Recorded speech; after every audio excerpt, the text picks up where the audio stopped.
Hello everyone. Good morning to all of you. Let's begin with the lecture. So ये last lecture का slide हमारे पास available है. मैं इसको एक बार गो थ्रू कर देता हूँ so that you come and track again.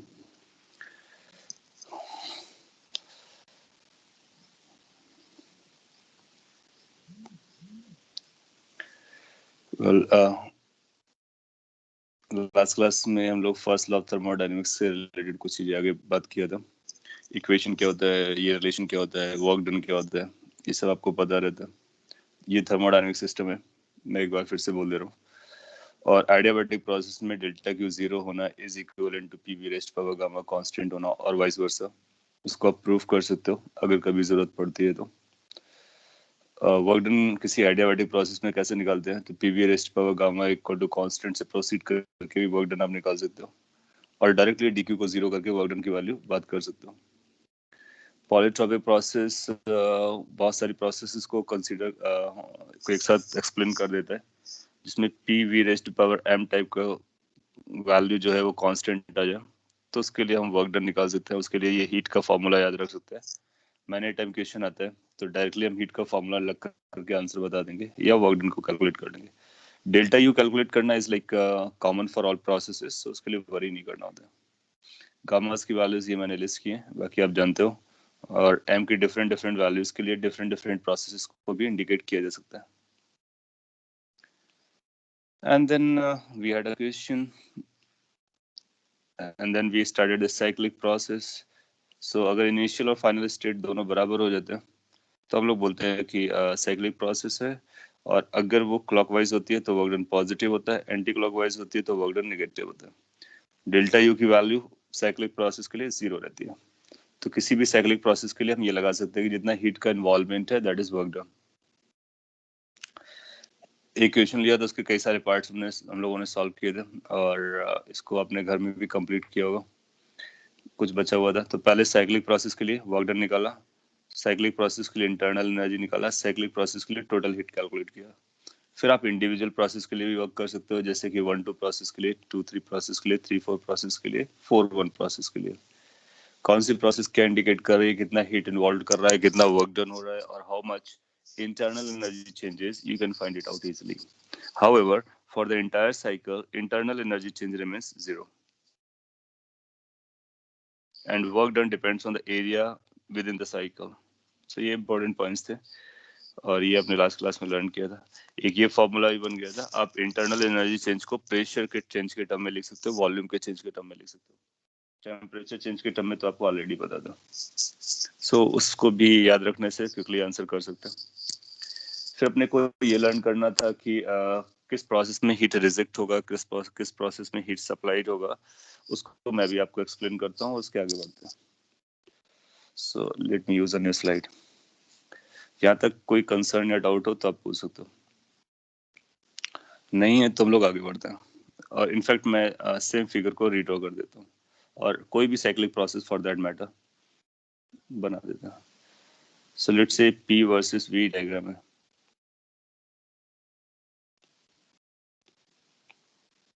और सिमिलर टाइप का प्रोसेस दिया गया अपने को. एक ये प्रेशर है, एक ये प्रेशर है. दैट मीन्स आइसोबारिक और आइसोकोरिक प्रोसेसेस का कॉम्बिनेशन दिया गया. लेट्स से पी नॉट है और ये टू पी नॉट है. ये P1 P2 है, ऐसा भी बोल सकते थे. ये V नॉट है, ये 2 V नॉट है. This is the state 1. It go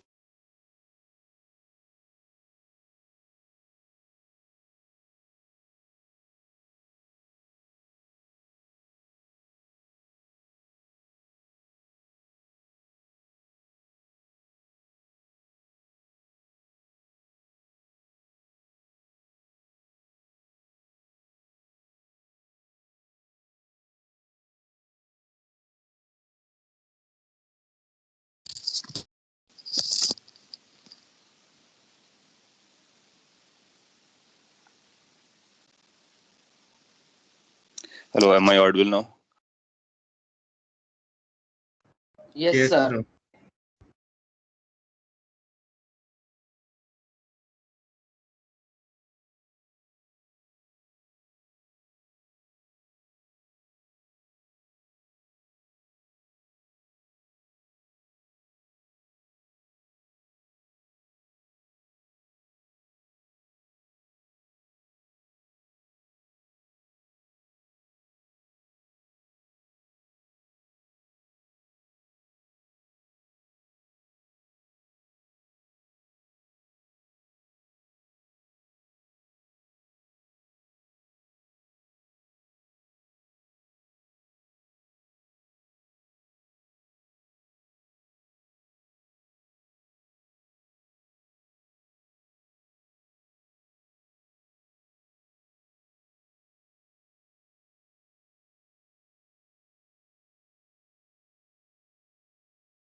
Hello, am I audible now?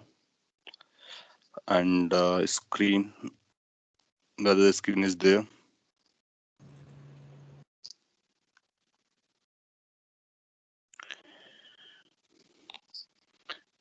So मैं रीस्टार्ट कर देता हूँ, फिर से एक्सप्लेन कर देता हूँ क्या स्टार्ट किया था. दिस इज ग्राफ जो आपको दिया जा सकता है, सिमिलर टाइप का कोई भी ग्राफ दिया जा सकता है, और इससे कपल ऑफ क्वेश्चंस पूछे जा सकते हैं जो कि आपने लास्ट क्लास में देखा था. Internal energy, work done, heat, individual process के लिए, कंबाइंड साइक्लिक प्रोसेस के लिए. तो हम लोग उसको पता कर पाते हैं, और उसको पता करने के बाद हम लोग ये आइडेंटिफाई कर पाते हैं कि किस प्रोसेस पर हीट का सप्लाई होगा सिस्टम की तरफ, और किस प्रोसेस में सिस्टम हीट को रिलीज करेगा. So you can think of कि हमारा सिस्टम है, और अगर हम ऐसा एरो बनाते हैं तो हीट इज रिजेक्टेड, और अगर हीट का एरो हम टूवर्ड्स सिस्टम बनाते हैं तो हीट इज सप्लाइड. ऐसा हम लोग इंडिकेट कर सकते हैं. नाउ हाउ टू आइडेंटिफाई कि क्या चल रहा है, तो पहले मैं वो वे ऑफ थिंकिंग बता देता हूँ. कनेक्शन और इंट्यूशन वहां से आप डेवलप कर लेंगे.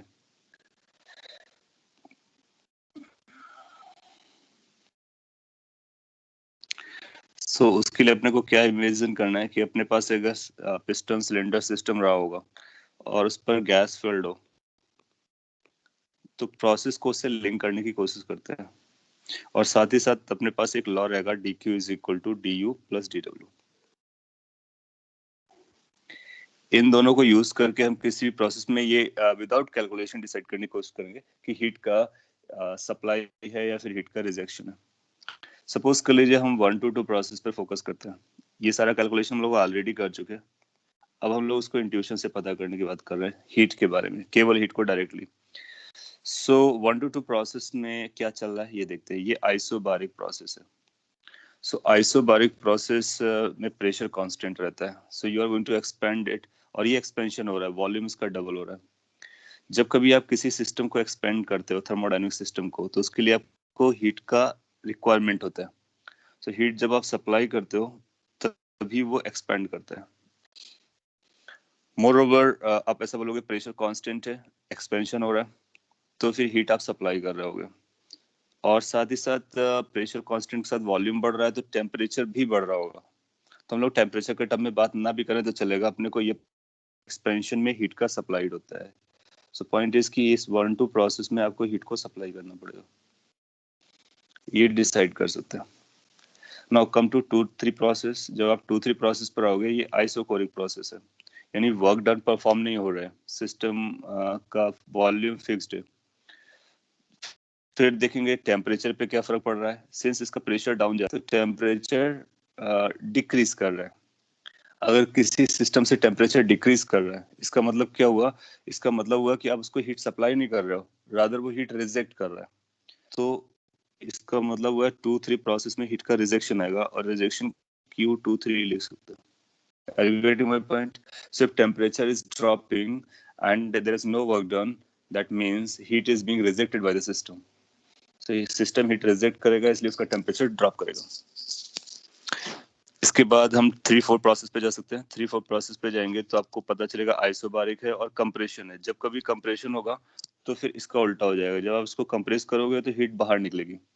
सो कंप्रेशन में हीट बाहर निकलता है, that means heat is being rejected. And then come to 4-1 process. जब आप 4-1 प्रोसेस पे जाओगे तो आप बोलोगे ये आइसोकोरिक है, यानी वर्क डन नहीं हो रहा है. फिर टेम्परेचर को देखोगे, टेम्परेचर राइज हो रहा है क्योंकि प्रेशर बढ़ रहा है. PV equal to NRT. तो अपने पास एक और इक्वेशन चलेगी, पीवी इक्वल टू वॉल्यूम वही है, टेम्परेचर बढ़ रहा है तो इसका मतलब प्रेशर बढ़ रहा है, यदि प्रेशर बढ़ रहा है तो इसका मतलब टेम्परेचर बढ़ रहा है, ऐसा बोल सकते हैं. तो टेम्परेचर बढ़ाने के लिए आपको हीट देनी पड़ेगी, तो इससे हीट आपको देनी पड़ेगी. So this is how we can decide कि किस प्रोसेस पे हीट का इजेक्शन हो रहा है, किस प्रोसेस पे हीट का सप्लाइड हो रहा है. एक बार हम हीट का रिजेक्शन और सप्लाइड पकड़ लेते हैं तो अपने को टोटल हीट के बारे में पता चल जाएगा. सो 1 to 2 प्रोसेस पे क्या चलेगा, 1 to 2 प्रोसेस में heat will be supplied to the system. तो हम लोग सप्लाइड बोलते हैं तो सप्लाइड टू द सिस्टम है, तो बाहर से सप्लाई किया जाएगा. और 2-3 प्रोसेस का क्या रोल चल रहा है. Again this is heat will be rejected, तो यहाँ पर हीट रिजेक्ट हो रहा होगा. 3-4 प्रोसेस पर भी रिजेक्ट हो रहा होगा, और इमिटेड ऐसा भी बोल सकते हो, 4-1 प्रोसेस पर हीट का सप्लाई चल रहा होगा। So this is how we can decide कि किस पर हीट सप्लाई चल रहा है, किस पर हीट रिजेक्ट चल रहा है। इसको हम लोगों ने कैलकुलेट किया था लास्ट क्लास में। प्लस आया इसका मतलब आप सप्लाई कर रहे हो, माइनस आया इसका मतलब ये रिजेक्ट हो रहा है, वो सारी बातें। और एग्जैक्ट वैल्यू भी कैलकुलेट कर सकते हैं, फिर टोटल हीट कैलकुलेट कर सकते हैं, टोटल वर्क डन कैलकुलेट कर सकते हैं, सारा कुछ कैलकुलेट कर सकते हैं ना। ये हीट पर हम लोगों ने इतना सारा बात इसलिए किया क्योंकि साइक्लिक प्रोसेस में एक टर्म डिफाइन किया जाता है जिसको बोलते हैं efficiency, efficiency of a cycle. जब कभी हमको एफिशिएंसी ऑफ अ साइकिल निकालना होगा तो हमको हीट इन्वॉल्व के बारे में पता करना होगा कि कितना हीट इन्वॉल्व है, उसके बेसिस पर हम लोग उसकी एफिशिएंसी कैलकुलेट करते हैं। सो पर हम लोग चल सकते हैं efficiency of a cyclic process, efficiency of a cycle। a cycle बोला जाए या cyclic process बोला जाए, मीनिंग एक ही रहेगा। सो किसी साइकिल की कितनी एफिशिएंसी होती है वो अपने को पता करना है। So this efficiency is defined as, कैसे डिफाइन करते हैं वो मैं आपको बताता हूँ, फिर एक एग्जांपल में उसको कैलकुलेट कर लेंगे। स्क्रीन का कुछ इशू जा रहा है, in case maybe some issue, मैं शेयर कर रहा हूँ, just a minute.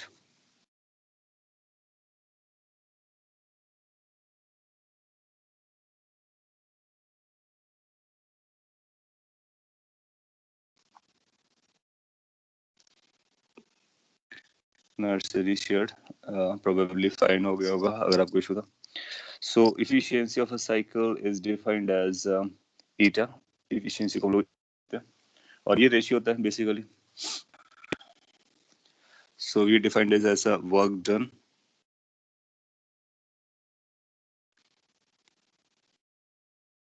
In this cyclic process. तो साइक्लिक प्रोसेस में जितना वर्क डन होता है उसको कैलकुलेट करेंगे, तो total work done divided by heat supplied.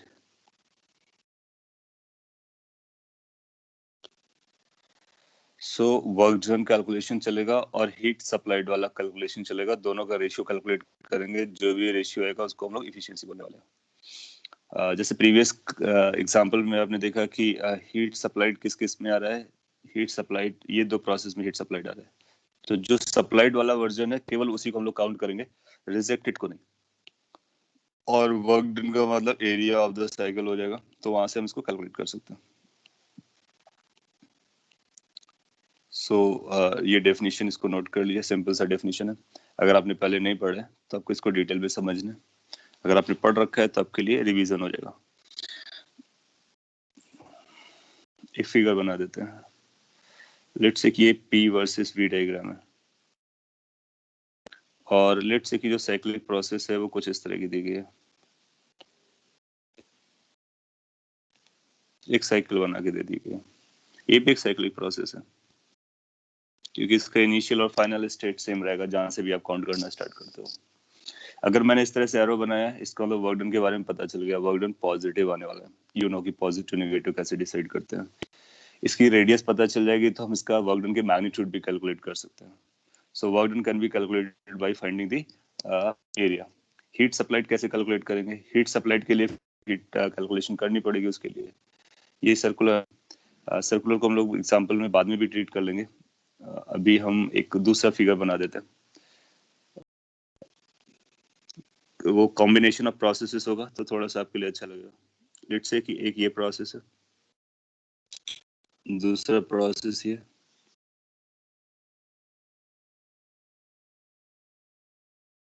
Third process ये दिया गया। Let's say this is one state, second state, third state. जब कभी ऐसा कुछ बनाएगा ना कर्वेचर टाइप का, तो फिर बताएगा कि वो थर्ड स्टेट कौन, थर्ड प्रोसेस कौन सी है। सो 3-2-1 प्रोसेस के बारे में वो बताएगा, क्योंकि ये आइसोथर्मल भी दिख सकता है, आइसो पॉलीट्रॉपिक भी नजर आ सकता है, या फिर एडियाबैटिक नजर आ सकता है, और जनरल लूज सेंस में कहेंगे तो पॉलीट्रॉपिक कह सकते हैं। सो टू स्पेसिफाई करने के लिए वो बताएगा कि 3-2-1 कौन सा है, तो लेट्स से 3-2-1 एडियाबैटिक प्रोसेस है।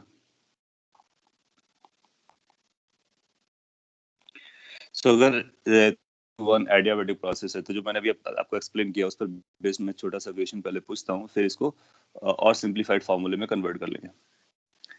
क्या बता सकते हो कि 1 to 2 प्रोसेस में हीट सप्लाई होगा या फिर हीट रिजेक्ट होगा? When we supply to the system, rejected by the system. So what will happen in the process 1 to 2? Can you count that?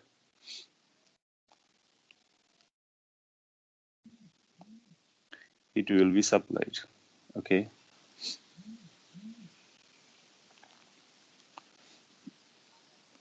So इसको समझने के लिए अपने पास वही लॉजिक है जो अभी मैंने आपको बताया,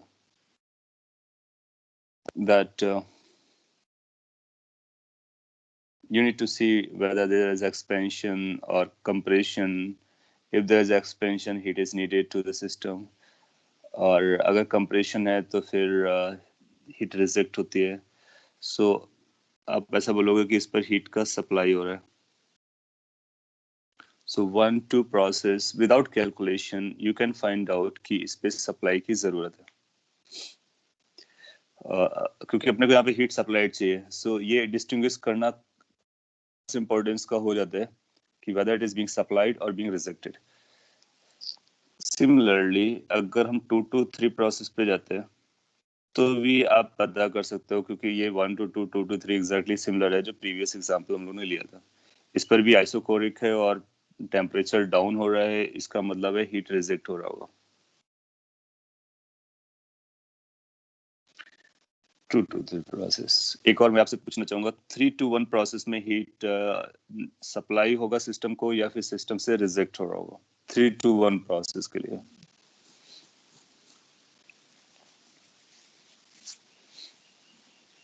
सर वो प्रोसेस कौन सा है? उस प्रोसेस का नाम मेंशन कर दिया गया आपको.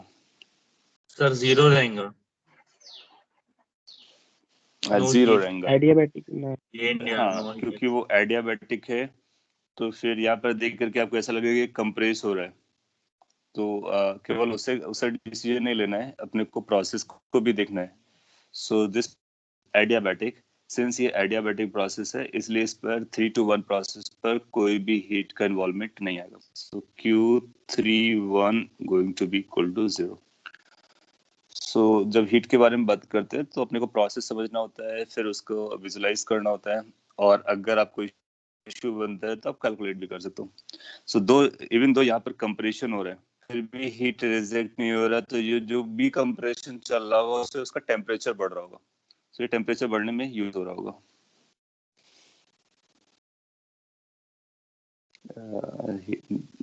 connection lost, so it's like this.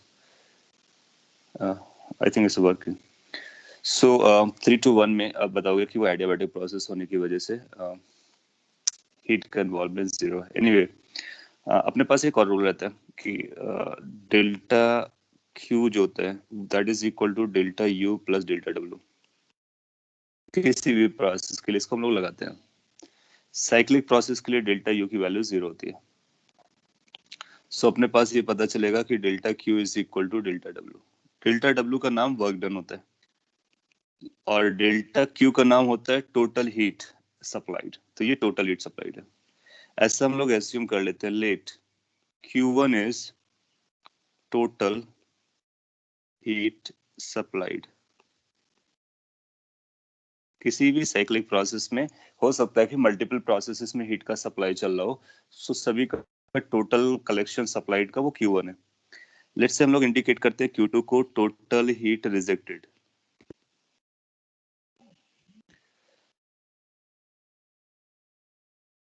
So Q2 is total heat rejected, Q1 is a total heat supplied.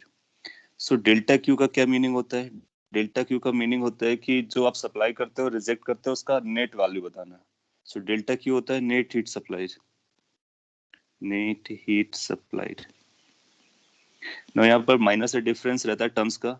Total का मतलब होता है सेम टाइप की चीजों को आपको ऐड करना है. नेट का मतलब होता है कि आपको कंप्लीटली ऐड करना है प्लस माइनस को ध्यान में रख करके. सो पॉइंट इसकी जो डेल्टा क्यू है, जो फर्स्ट लॉ ऑफ थर्मोडायनेमिक्स हम लोग यूज करने वाले हैं, उसका मीनिंग होगा total heat supplied minus total heat rejected. So अगर हीट सप्लाइड में से हीट रिजेक्टेड को आप हटा देते हो तो टोटल नेट में निकल के आता है कि नट सेल में कितना जा रहा है। इस वैल्यू के साथ रख सकते हैं। तो अपने पास ये पता चला कि Q1 this implies Q1 minus Q2 is equal to work done. So किसी भी साइक्लिक प्रोसेस के लिए हम लोग ये भी यूज कर सकते हैं। इसका मीनिंग ये जा रहा है कि किसी भी साइक्लिक प्रोसेस के लिए अगर हम ये कैलकुलेट कर लेते हैं कितना हीट सप्लाई हो रहा है और कितना हीट रिजेक्ट हो रहा है, तो supplied minus rejected is equal to work done. Now अब एफिशिएंसी की डेफिनेशन हम बदल लेंगे। ये हमारे इस डेफिनेशन के अकॉर्डिंग ये क्या बता रहा है, ये है work done divide by heat supplied that is Q1। सो अब एफिशिएंसी का फार्मूला कुछ ऐसे बनाया जा सकता है, वर्क डन की डेफिनेशन लगा दो which is going to be Q1 minus Q2 divide by Q1।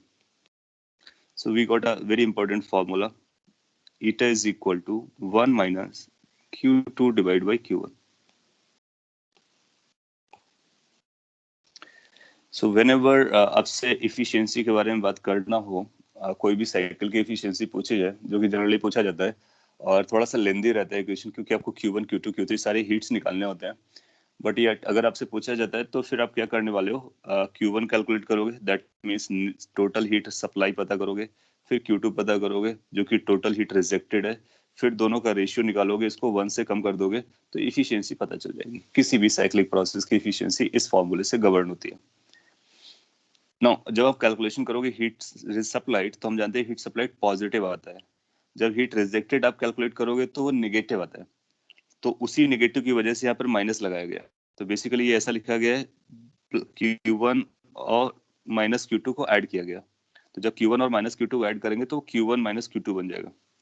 So point is कि यहाँ पर जो Q2 आ रहा है वो पॉजिटिव नंबर आएगा, क्योंकि अगर आपने सॉल्विंग किया तो Q2 अपने आप निगेटिव निकल के आएगा एज पर द कैलकुलेशंस।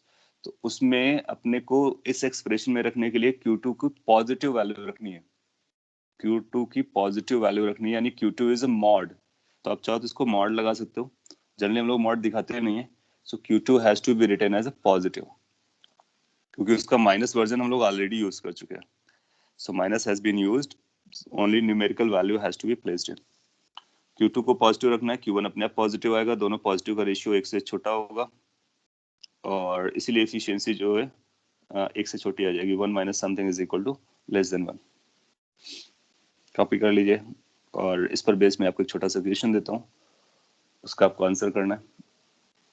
कोशिश करनी है Q1 Q2 निकाल करके एफिशिएंसी बताने की, फिर आगे बढ़ेंगे।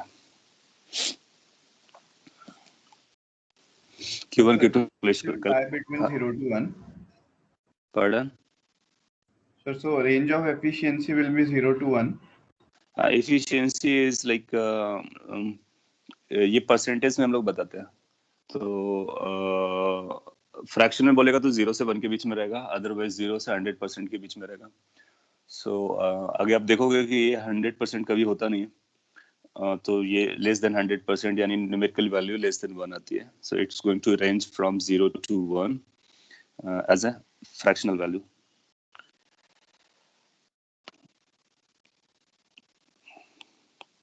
So let's pick an example.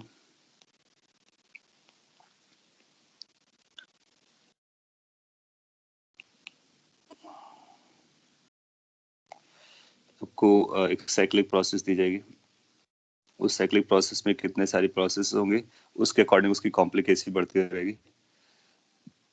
तो let me draw with this black colour, जैसे कि कुछ ऐसा प्रोसेस दिया गया, सिंपल ही होते हैं।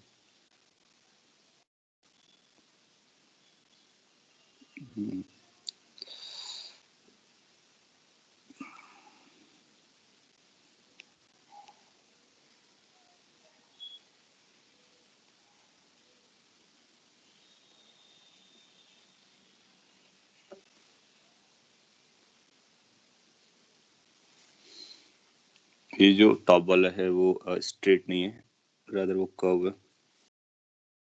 कुछ इस तरह से प्रोसेस है, लेट्स से 1 2 3। इनकी कुछ न्यूमेरिकल वैल्यूज दे देते हैं सो दैट अपने लिए आसान रह जाए। This is let's say V0, this is 2V0, This is P naught. This is 2P naught. And question says find the efficiency of the cycle.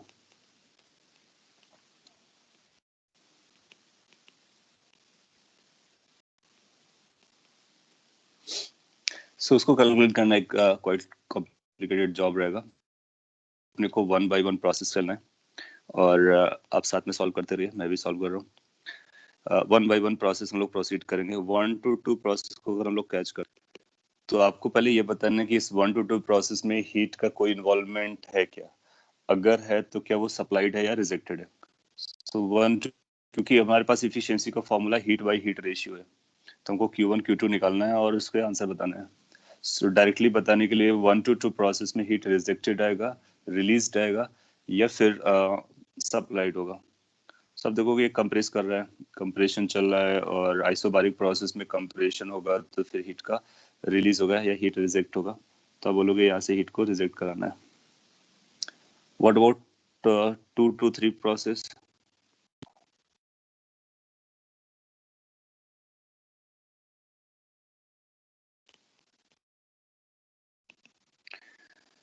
To to three process पर heat का क्या चल रहा होगा, तो इसको भी हम लोग आइडेंटिफाई कर सकते हैं. जब आप 2 to 3 पे जाएंगे सो अब आइसोकोरिक कंडीशन में वर्क डन नहीं हो रहा है, टेम्परेचर बढ़ रहा है, तो हीट आपको सप्लाई करना पड़ेगा. तो सिस्टम हीट एब्जॉर्ब करेगा, आप ऐसा भी बोल सकते हो. और 1-3 प्रोसेस के बारे में बताया नहीं गया है, तो फिर वो 1-3 प्रोसेस के बारे में बताएगा. 3 to 1 प्रोसेस इज एडियाबैटिक. जब कभी ऐसी प्रोसेस होगी जिसको हम देख करके नहीं बता कर पाएंगे तो फिर उसके बारे में वो बताएगा. हम लोग 3 to 1 को एडियाबैटिक समझ रहे हैं. एडियाबैटिक समझने से अपनी कैलकुलेशन थोड़ी सी आसान हो जा रही है, इसलिए उसको हम आइसोथर्मल भी बोल सकते थे, तो उसको कैलकुलेट करना पड़ता है. तो एडियाबैटिक है इसलिए उसमें हीट का इन्वॉल्वमेंट नहीं आएगा. तो हीट का इन्वॉल्वमेंट इन्हीं दोनों में आने वाला है.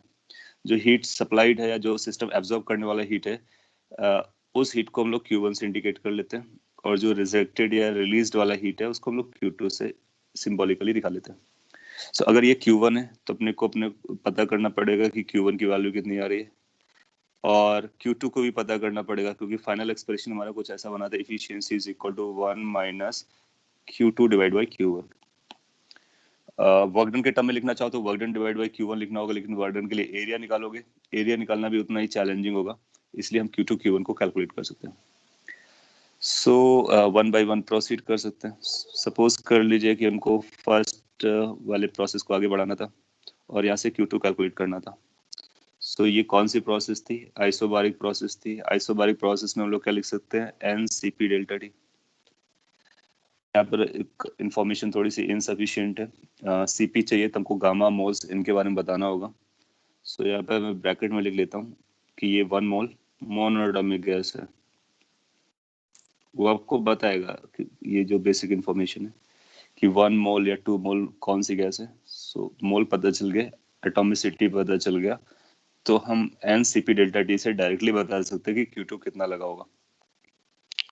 And then you will find कि N का मतलब 1 है. CP मोनोटॉमिक गैस के लिए हम पता कर सकते हैं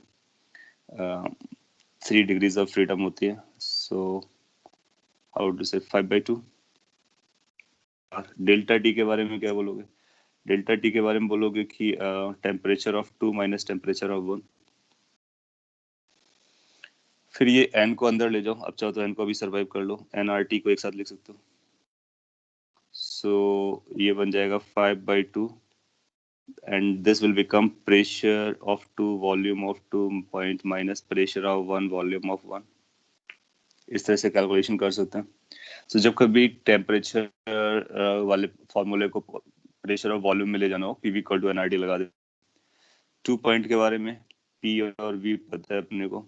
सो 5/2 ये आएगा P naught V not, minus 1 के बारे में पता है तो 2 P नॉट V नॉट हो जाएगा.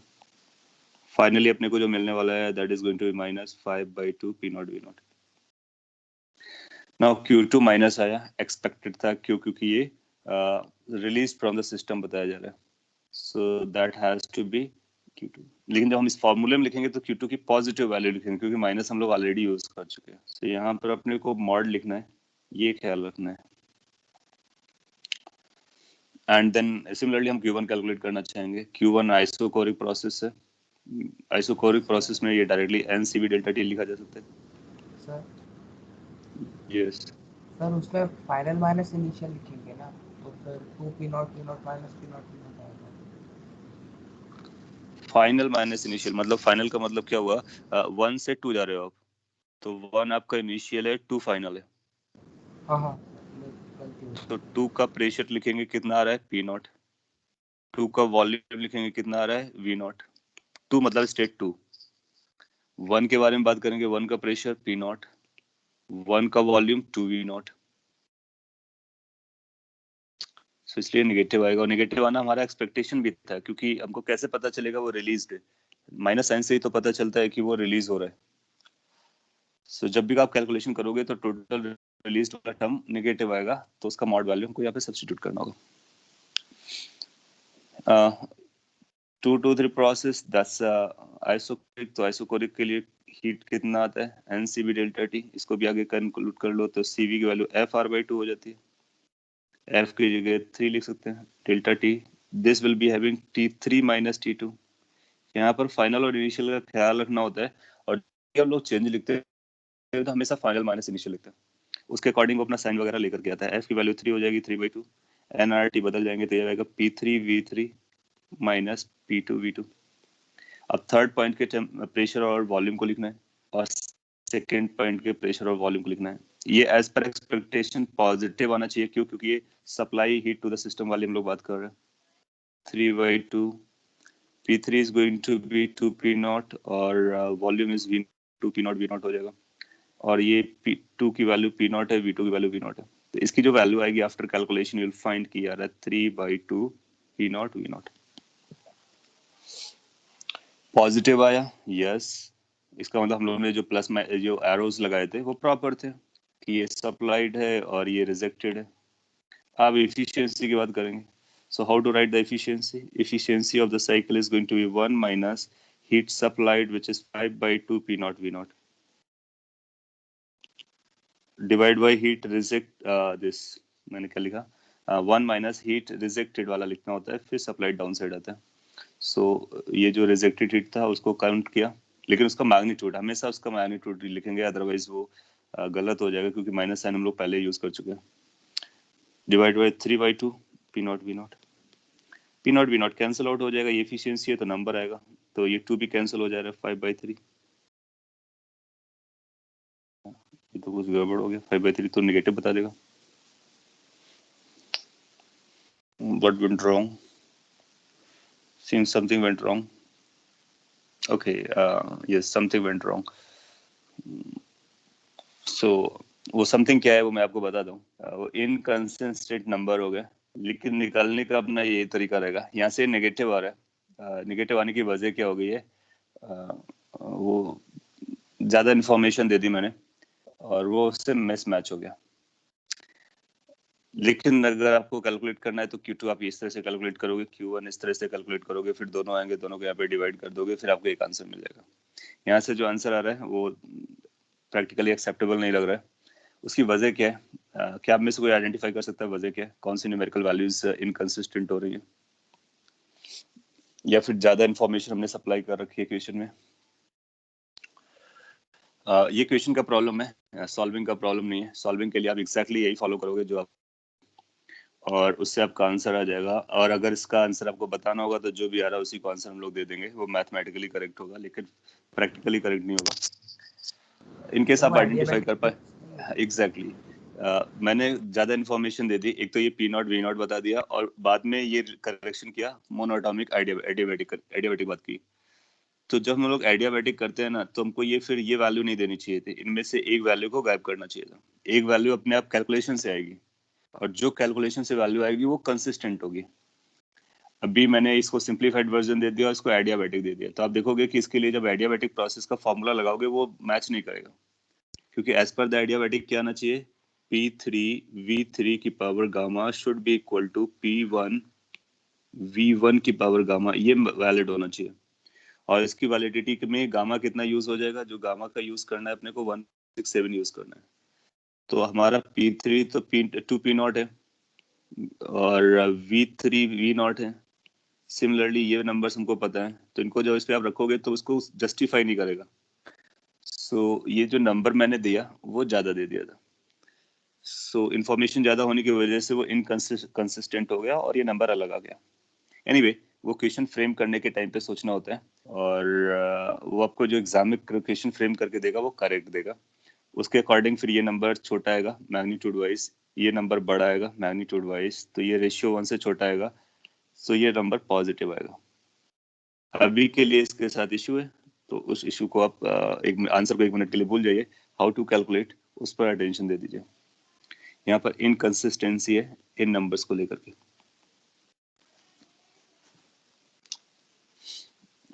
अब बहुत ये समझ में आ गया होगा how to proceed it, that's perfect. इसको करेक्शन करने के लिए फिर आपको ये पावर्स जाएंगी ना 1.67, तो जनरली वो ऐसा नंबर देगा जो इस जो कैलकुलेशन को इजी बनाएगा।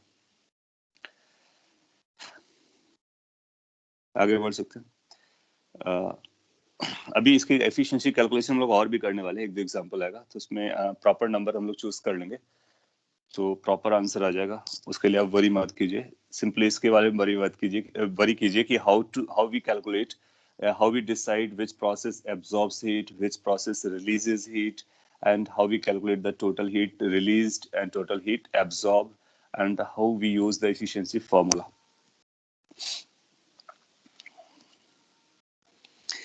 जब हम लोग साइक्लिक प्रोसेस पढ़ते हैं उसमें एक खास इंपॉर्टेंट साइकिल होती है, और previous slide, okay here we are, आप देख लीजिए प्रीवियस स्लाइड को, न्यूमेरिकल वैल्यूज को एक बार के लिए इग्नोर कर लीजिए। सर इससे पहले इससे प्रीवियस ही है।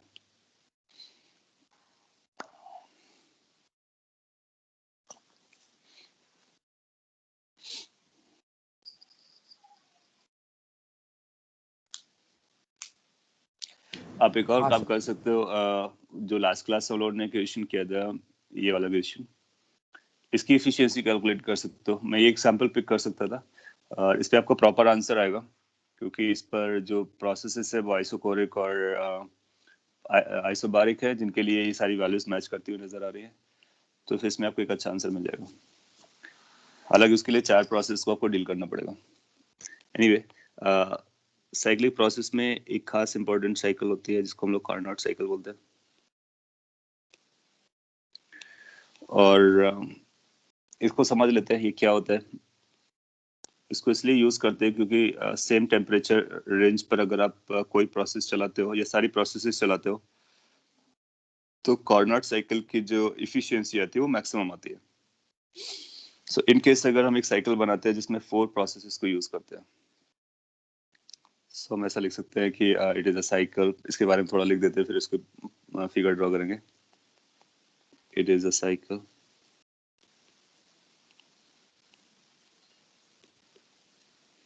consists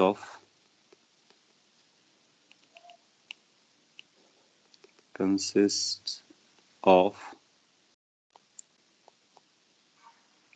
following 4 processes. So ये 4 प्रोसेस से मिलकर के बना होता है और वो प्रोसेसेस फिक्स्ड होते हैं। तो कौन कौन से प्रोसेसेस हैं? पहला प्रोसेस होगा we will have isothermal condition, और इस आइसोथर्मल कंडीशन में एक्सपेंशन चल रहा होगा। So isothermal expansion. Second, you'll find it will be having adiabatic expansion. Third process will have isothermal compression. And the fourth process will have this adiabatic compression. So basically दो isotherm होंगे और दो adiabats होंगे, और वो compression और expansion चल रहा होगा। उनको मिलाकर के एक साइकिल बनाना होता है। वो जो साइकिल आती है वो कार्नोट साइकिल होती है। इस कार्नोट साइकिल की और क्या खास इंपॉर्टेंस है वो लिख देता हूँ मैं यहाँ पे एक पॉइंट में। अगर आप कोई भी साइक्लिक प्रोसेस बनाते हो और उनका टेम्परेचर रेंज वही रखते हो, सेम टेम्परेचर रेंज पे बनाते हो, तो efficiency of Carnot cycle is going to be maximum. So वो लिख सकता हूँ मैं, इट हैज मैक्सिमम इफिशियंसी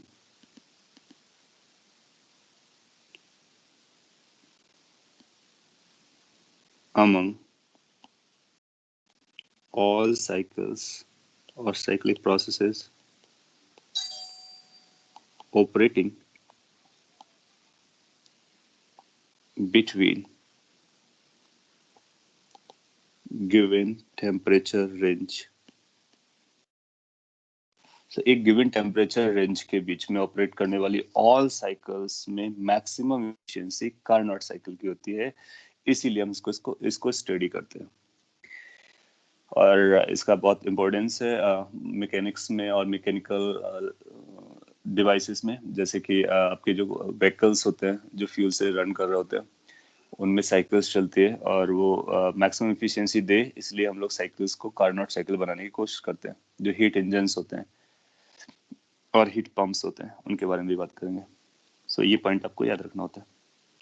अच्छा, हमको आइसोथर्म ड्रॉ करना है, एडियाबैटिक ड्रॉ करना है, एक्सपेंशन ड्रॉ करना है, कंप्रेशन ड्रॉ करना है, एक ही साइड ड्रॉ करना है। तो पहले हम लोग ये समझ लेते हैं कि अगर आइसोथर्म और एडियाबैट को हमको आइडेंटिफाई करना हो तो कैसे आइडेंटिफाई कर सकते हैं कौन सा आइसोथर्मल है प्रोसेस है, कौन सा एडियाबैटिक प्रोसेस है, अगर दोनों को एक ही ग्राफ में प्लॉट किया गया हो तो उसके लिए मैं नेक्स्ट स्लाइड यूज कर ले रहा हूँ, फिर कार्नोट साइकिल को इसी स्लाइड पे प्लॉट कर देंगे वापस आकर के। सो उसको एक छोटा सा हेडिंग या सब हेडिंग दे सकते हैं कि स्लोप के टर्म में इसको हम लोग आइडेंटिफाई करते हैं, slope of adiabatic and isothermal processes.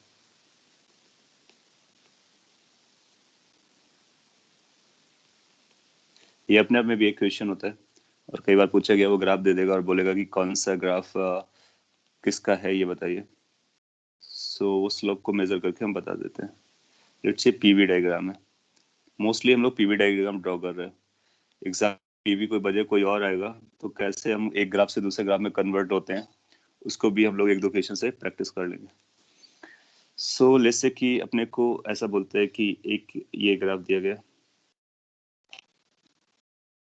इस तरह से बना देते एक ही, और एक ये ग्राफ दिया गया, इसको ग्राफ नंबर 1 बोल दे रहे हैं, इसको ग्राफ नंबर 2 बोल दे रहे हैं, और इसमें बोलता है कि एक there is one isothermal and there is one adiabatic, which one will be isothermal, ये अपने को पता करना है। So one isothermal and another adiabat, graph दिए गए हैं आपको। We need to identify which one is going to be isothermal. Thus we need to identify. अगर हम isothermal पता कर लेंगे तो हम एडियाबैट भी पता कर लेंगे। हम लोग भी आते हैं प्रीवियस स्लाइड में, इसके बाद हम लोग प्रीवियस स्लाइड पे ही चलेंगे। आप पहले ये एडियाबैट और आइसोथर्म के बारे में समझ लीजिए, ये बेसिक पॉइंट्स हैं और इसके बेसिस पर हम वहाँ पर प्रीवियस स्लाइड पे जाकर के रीड्रॉ करने वाले फिगर को, और ये इंटायरली इंडिपेंडेंट है प्रीवियस स्लाइड से। सो अगर अपने को दो ग्राफ दिया जाए और बोले कि इसमें एक एडियाबैट है एक आइसोथर्म है, क्या आप इसमें आइडेंटिफाई कर सकते हैं कौन सा आइसोथर्म होने वाला है? सो तब तक आप आइडेंटिफाई करो, इनकेस अगर आपको आता है, नहीं आता है तो फिर क्या करना होता है मैं आपको बताता हूँ, वो समझते हैं। जब कभी पीवी डायग्राम दिया होगा तो हम स्लोप पता करेंगे।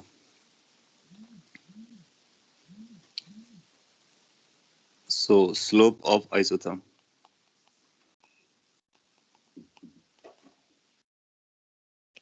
अगर आप आइसोथर्म का स्लोप निकालना चाहते हो तो वो क्या आएगा?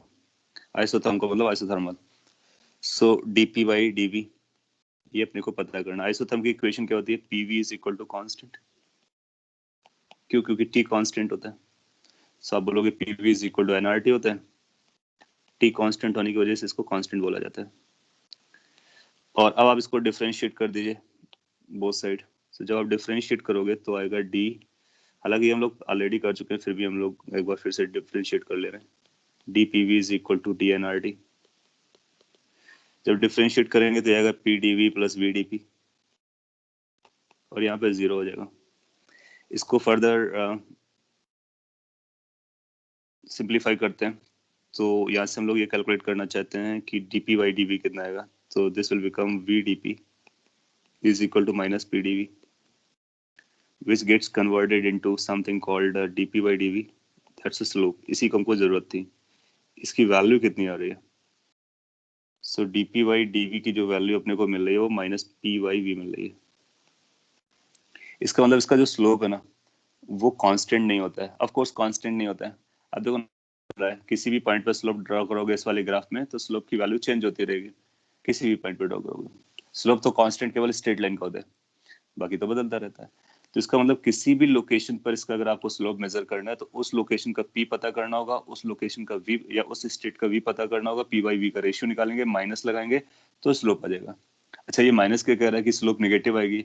जिस तरह से ग्राफ है आप देखोगे कहीं भी स्लोप ड्रॉ टेंजेंट ड्रॉ करोगे तो टेंजेंट जो आएगी वो नेगेटिव ग्राफ लेके चलेगी। जैसे कि सपोज कर लीजिए 2 पॉइंट पे मैं इस पे ड्रॉ करता तो ये नेगेटिव स्लोप का होगा, 1 पे भी ड्रॉ करता तो नेगेटिव स्लोप होगा, तो slope is negative, so that's obvious.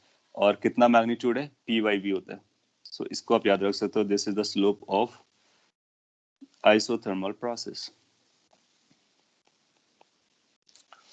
अब हम लोग कैलकुलेट करते हैं कि स्लोप ऑफ एडियाबैटिक प्रोसेस क्या होती है, फिर दोनों को कंपेयर करा लेंगे।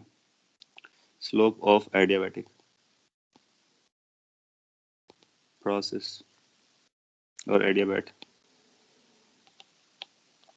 ये लास्ट क्लास में भी किया है, उससे पहले भी हम लोगों ने इसको pv रेस्ट पावर गामा को डिफरेंशिएट किया बोथ साइड। सो अपने पास इक्वेशन होती है pv raised power gamma is equal to constant.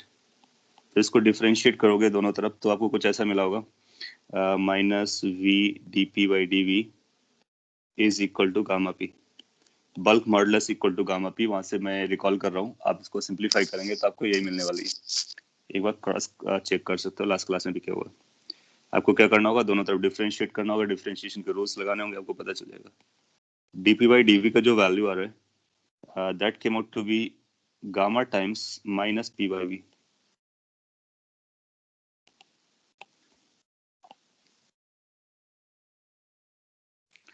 सो अब अपने पास दोनों के स्लोप्स अवेलेबल है, इनको याद भी रखना है, पूछा भी जा सकता है। दूसरा कंपेयर करना है, अपने को कंपेयर करना था।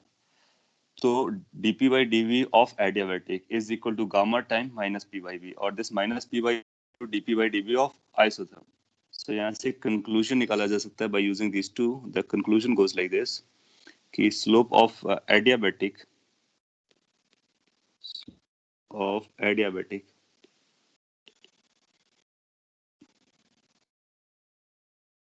कुछ गलत लिखे हैं, slope of adiabat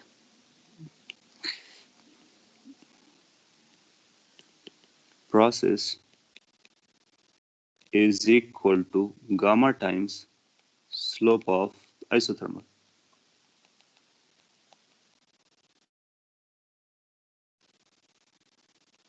सो ये आपका रिजल्ट बन जाता है, ये खास इंपॉर्टेंट रिजल्ट है और ये अपने को हेल्प करेगा ये आइडेंटिफाई करने के लिए कि अगर दो ग्राफ दिए गए तो कौन सा ग्राफ हमारा आइसोथर्म है, कौन सा ग्राफ हमारा एडियाबेट है, अगर एक आइसोथर्म दिया हो और एक एडियाबेट दिया हो।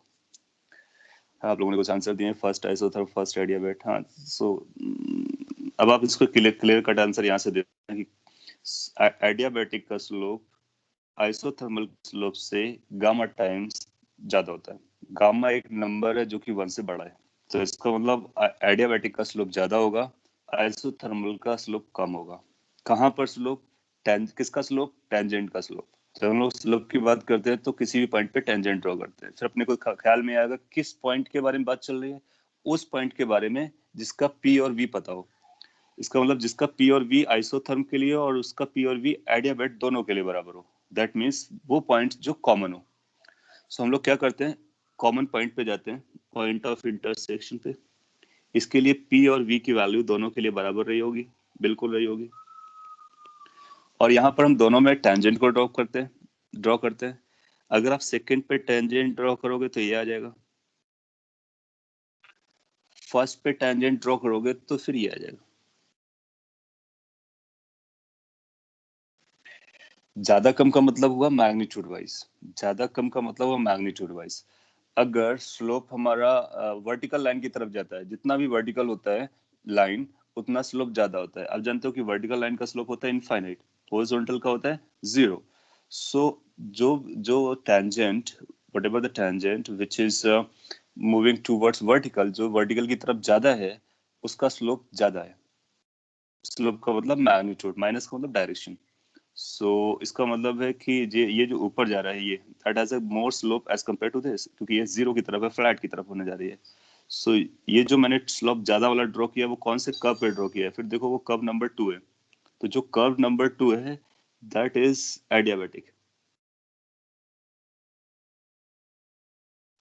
और जो कर्व नंबर 1 है दैट इज आइसोथर्मल। इसको आप एक बार ड्रॉ कर लीजिए और समझ लीजिए। री एक्सप्लेन करने की जरूरत है तो बोल लीजिए, I will be explaining again. So first will be indicating isothermal, second will be indicating adiabat. So जब कभी ग्राफ दिया हो पॉइंट ऑफ इंटरसेक्शन पे जाओ, टेंजेंट ड्रॉ करो दोनों ग्राफ्स में, और टेंजेंट ड्रॉ करने के बाद फिर जो टेंजेंट वर्टिकल की तरफ ज्यादा जा रही हो वो एडियाबैट है, और जो हॉरिजॉन्टल की तरफ ज्यादा इंक्लाइंड हो वो आइसोथर्म है। फर्स्ट आइसोथर्म और सेकंड एडियाबैट है। ओके अगर ये स्लाइड समझ में आ गया तो ये एग्जाम के लिए इंपॉर्टेंट है। कई बार एग्जाम में उसने पूछा है, ग्राफ दे करके स्लोप पूछ लिया है, या फिर इनको आइडेंटिफाई करने के लिए बात कर लिया है, या फिर स्लोप की वैल्यू खुद पूछ ली है, वो पी नॉट दे देगा, वी नॉट दे देगा और गैस का नाम लेगा, फिर आपसे पूछ लेगा कि बताइए कौन सा है। तो उसके बारे में भी हम लोग बात कर सकते हैं। Now can we go to the previous slide और कार्नोट साइकिल को फिलफिल करें। प्रीवियस स्लाइड एक बार बताओ। हाँ, सो हम लोग प्रीवियस स्लाइड पर आते हैं, और ये कार्नोट साइकिल है। इसको आपको ड्रॉ करना है। कार्नोट साइकिल में एक आइसोथर्मल एक्सपेंशन बनाना है, एक एडियाबैटिक एक्सपेंशन बनाना है, आइसोथर्मल कंप्रेशन बनाना है, एडियाबैटिक कंप्रेशन बनाना है। सिंस इसमें एडियाबैटिक और आइसोथर्मल चल रहे थे तो इससे एसोसिएटेड इंफॉर्मेशन हम लोगों ने गेन कर लिया।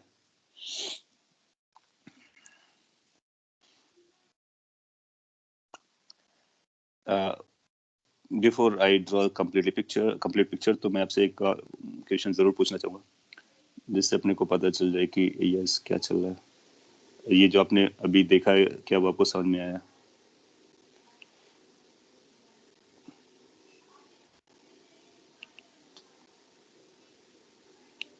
मैं एक पिक्चर ड्रॉ करने की कोशिश कर रहा हूँ, ग्राफ।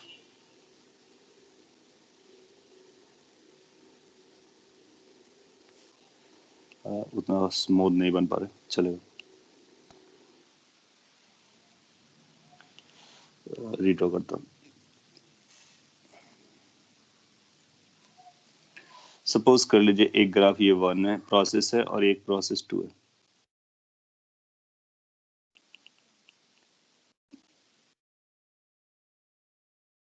ऐसा बनाते हैं तो आपको थोड़ा सा ज्यादा समझ में आएगा।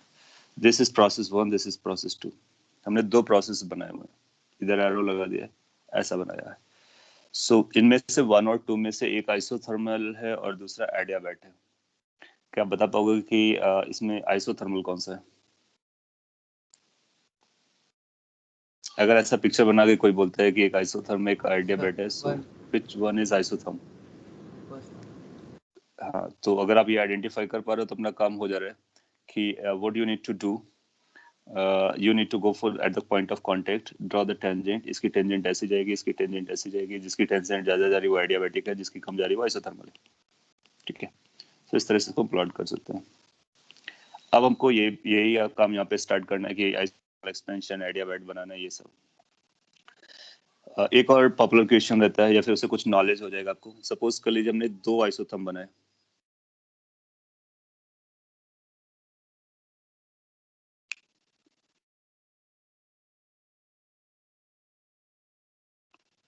लेट्स से ऐसे मैंने 2 आइसोथर्म बनाए, एक ये 1 है और ये 2 है। अब मैं आपसे बोलता हूँ कि दोनों आइसोथर्म है।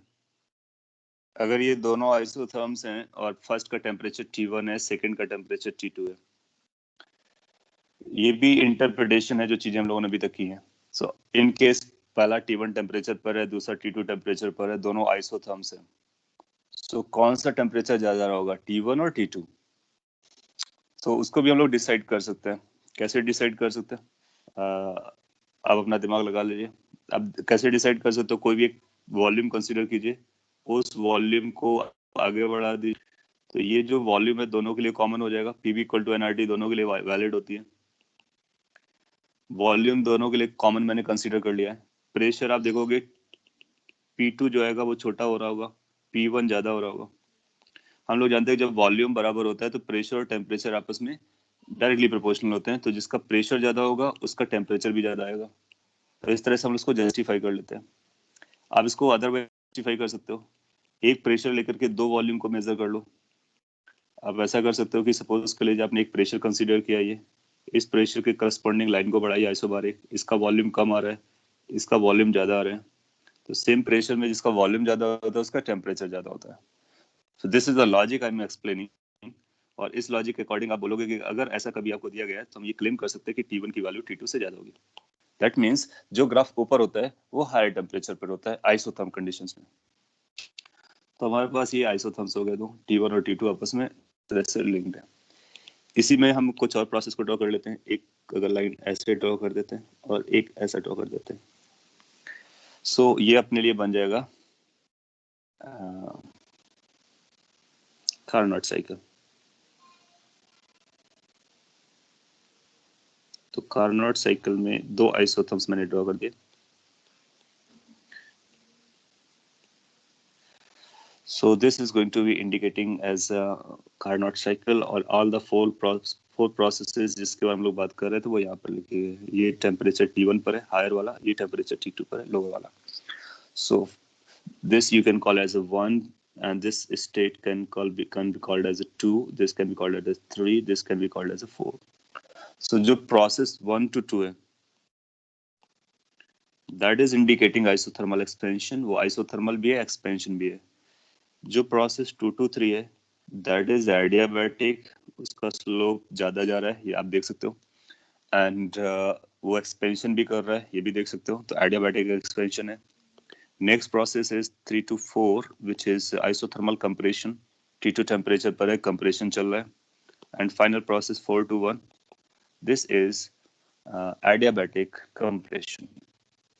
सो ये जो साइकिल होती है इसको हम लोग कार्नोट साइकिल कहते हैं। ये इन 4 प्रोसेस से मिलकर के बनी होती है और किसी दो टेम्परेचर पे वर्क कर रहे होते हैं। एक हायर टेम्परेचर होता है, इसको हम हायर टेम्परेचर बोलते हैं, इसको लोअर टेम्परेचर बोल सकते हैं, और उनके रेंज में वर्क कर रहे होते हैं। ड्रॉ कर लीजिए और इससे अपने को कार्नोट साइकिल पता चल गया कि उसकी प्रोसेसेस क्या होती है, कैसे ड्रॉ करते हैं, कौन सा एडियाबैटिक रहेगा, कौन सा एक्सपेंशन रहेगा, आइसोथर्मल रहेगा, वो सारे पॉइंट्स आपको पता चलते हैं। T1 is higher temperature, T2 is lower temperature. इसके बाद हमारे लिए जो इम्पोर्टेंट होता है वो ये होता है कि कार्नोट साइकिल की एफिशिएंसी कितनी है। किसी भी साइकिल की एफिशिएंसी के लिए हम लोग हीट के बारे में बात करते हैं, तो उसके बारे में हम लोग यहीं पे बात कर लेते हैं। हीट का रिजेक्शन या रिलीज या एब्जॉर्प्शन कहाँ पर होने वाला है। सो अगर हम आपसे बोलते हैं कि 1 to 2 प्रोसेस पे क्या चल रहा होगा, साइकिल को हीट सप्लाई हो रहा होगा या साइकिल हीट रिजेक्ट कर रहा होगा 1 to 2 प्रोसेस में। अगेन आप नोट करने के साथ साथ इसको लिंक करते रहिए और आप आंसर देते हैं तो आपका दिमाग चलता है, इसलिए मैं आपसे पूछ रहा हूँ, वरना मैं डायरेक्टली बोल सकता। 1 to 2 प्रोसेस में अगर आपको एनालिसिस करना हो, जानना हो कि हीट का क्या चल रहा है, whether heat will be rejected by the system or will be supplied to the system. 1 to 2 process. So 1 to 2 process कौन सी प्रोसेस है? एक्सपेंशन प्रोसेस है। 1 to 2 प्रोसेस एक्सपेंशन प्रोसेस है। जब कभी एक्सपेंशन प्रोसेस, और ये आइसोथर्मल भी है, तो 1 to 2 प्रोसेस के लिए अगर आप देखोगे तो 1 to 2 प्रोसेस के लिए डेल्टा यू कितना आएगा? 0 आएगा। वर्क डन कैसा आएगा? पॉजिटिव आएगा। तो डेल्टा क्यू कैसा आएगा? पॉजिटिव आएगा। जब कभी हीट पॉजिटिव आती है इसका मतलब है आपने हीट सप्लाई किया है टू द सिस्टम और सिस्टम ने एब्जॉर्ब किया। So system will be accepting heat, absorbing heat, और सिस्टम को सप्लाई किया जाएगा।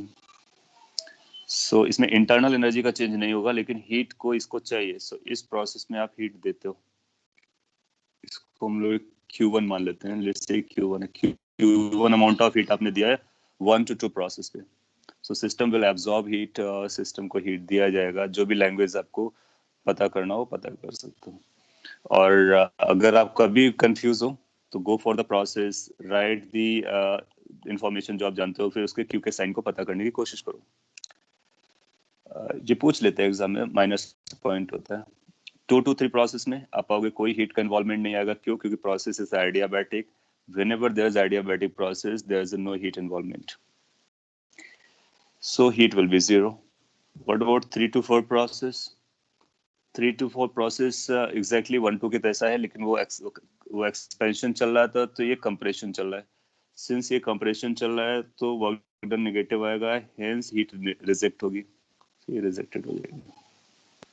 So Q1 is the heat supplied to the system और Q2 is heat released by the system। 1-4 process या 4-1 process में आप अगेन एडियाबैटिक होने की वजह से कोई भी हीट का इन्वॉल्वमेंट नहीं आएगा। तो बेसिकली अपने को क्या कैलकुलेट करना है? आइसोथर्मल के लिए हीट कैलकुलेट करनी है 2 केसेस पर, और उनका रेशियो निकाल लेंगे तो इफिशियंसी आ जाएगी। तो यहाँ से हम लोग इफिशियंसी ऑफ कार्नोट साइकिल के बारे में बात कर सकते हैं। सो Q1 Q2 पता कर करके उसका हम लोग आंसर निकाल सकते हैं। सो पहले मैं आपको रिजल्ट बता देता हूँ, उसके बाद आप चाहेंगे तो उसको हम लोग प्रूफ भी कर लेंगे कि एग्जैक्टली क्या बनता है। सो मैं आपको नेक्स्ट स्लाइड पे ले जा रहा हूँ और इस फिगर को फ्रेश से रीड्रॉ कर लूंगा और फिर इफिशियंसी की कैलकुलेशन करते हैं। जनरली क्वेश्चन इफिशियंसी पे पूछा जाता है, सिंपल होता है एक बार अगर आपने समझ लिया तो।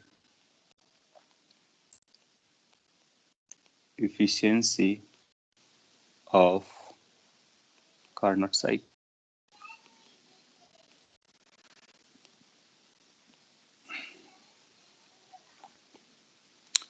So in case अपने को कार्नोट साइकिल ड्रॉ करना हो तो यहाँ पे ड्रॉ कर सकते हैं। ड्रॉ करने के लिए आप चाहे तो सिमिलर तरह की टेक्निक अडॉप्ट कर सकते हैं। पहले 2 आइसोथर्म ड्रॉ कर लें, फिर उनके बीच में ये एडियाबैट को ड्रॉ कर लें, और अदरवाइज भी ड्रॉ कर सकते हैं।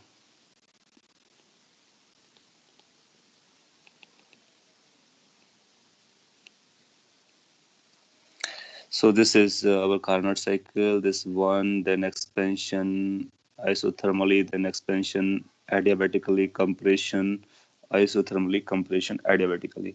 This is higher temperature T1, this is lower temperature T2. What we have decided so far is this: for this you need to supply heat. Total supplied heat is Q1, total rejected heat is Q2. So we know Q1 and Q2. Just like any other cycle, this is also a cycle, right? So इसकी efficiency कैसे लिखी जाएगी? Efficiency हम लोग लिखते हैं 1 minus heat supply, this is rejected divided by heat supplied. So this is formula for efficiency of any cycle. So it's also true for Carnot cycle. Moreover, आप पाओगे जब इसको simplify करोगे तो इसकी efficiency और भी simplify हो जाती है। ये इसका सबसे important aspect है।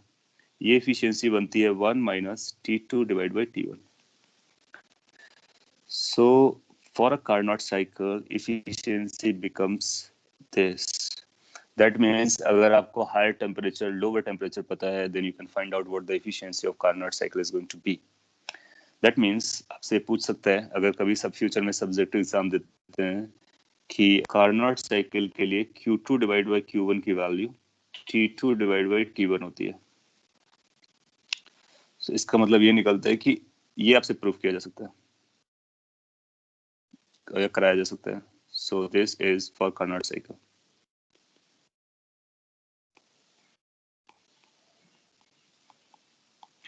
आप चाहे तो इसको मैं आपको एज अ होमवर्क के लिए छोड़ सकता हूँ कि आप इसको प्रूफ कीजिए कि कार्नोट साइकिल में Q2 डिवाइड बाई Q1 की value T2 divide by T1 बनेगी। और ये आप कर सकते हो क्योंकि हम लोग प्रोसेसेस में हीट कैलकुलेट करना लर्न कर चुके हैं। तो आपको 1-2 प्रोसेस देखना है, ये आइसोथर्मल प्रोसेस है, उस पर आपको Q1 कैलकुलेट करना है। फिर 3-4 प्रोसेस अगेन आइसोथर्मल प्रोसेस है, उसके लिए Q2 कैलकुलेट करना है, एडियाबैटिक का यूज करना है, और ये प्रूफ कर देना है कि इसकी वैल्यू T2 और T1 के रेशियो के बराबर आने वाली है। सो एज अ होमवर्क इसको आप ट्राई कीजिए, और इसके बाद हम लोग प्रूफ कर लेंगे। अगर आपसे नहीं होता है तो नेक्स्ट क्लास में, so that can be proved. So अगर ये प्रूफ कर पाते हो आप, और अदरवाइज हम इसको कभी भी यूज कर लेते हैं, दैट्स फैक्ट। प्रूव किया जा सकता है। इससे अपना आंसर बता सकते हैं किसी भी कार्नोट साइकिल के लिए। अगर हमको टेम्परेचर पता हो तो हम लोग उसका आंसर कैलकुलेट करके बता देते हैं। कॉपी कर लीजिए, एक छोटा सा क्वेश्चन देता हूँ जो कि एग्जाम में भी आ चुका है, और आप इसका आंसर दे जाओगे immediately by using this T1 T2। ना जब कभी हम PV इक्वल टू NRT या फिर जब थर्मोडायनामिक्स का टेम्परेचर यूज करते हैं तो केल्विन स्केल में यूज करते हैं, इसको दिमाग में रखना है। हमेशा केल्विन स्केल में यूज करते हैं, ऐसा बोल सकते हैं। टेम्परेचर डिफरेंस वाली बात आती है तो केल्विन और डिग्री सेल्सियस बराबर हो जाते हैं, इसलिए आप वहां पर भी कह सकते हो कि हम केल्विन में ही यूज कर रहे हैं। एग्जाम्पल, सभी लोग इसका आंसर देंगे, सिंपल है। फाइंड या calculate efficiency of a Carnot cycle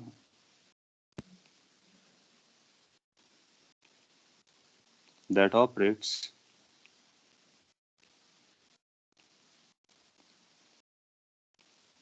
between temperatures 27 degrees Celsius and 127 degree Celsius. So आपके पास एक है, उसकी एफिशिएंसी आपको बता रहा है कि वो किस टेम्परेचर रेंज पर ऑपरेट करता है। सो उसका lowest temperature is 27 degree Celsius, highest temperature is 127 degree Celsius. We need to find the efficiency. Solve कर लीजिए, एक इसका आंसर आएगा, उस आंसर को आप बता सकते हो। इस आंसर को हम लोग परसेंटेज में भी बता सकते हैं और फ्रैक्शन में भी बता सकते हैं, डिपेंड अपॉन कैसे ऑप्शंस दिए गए हैं।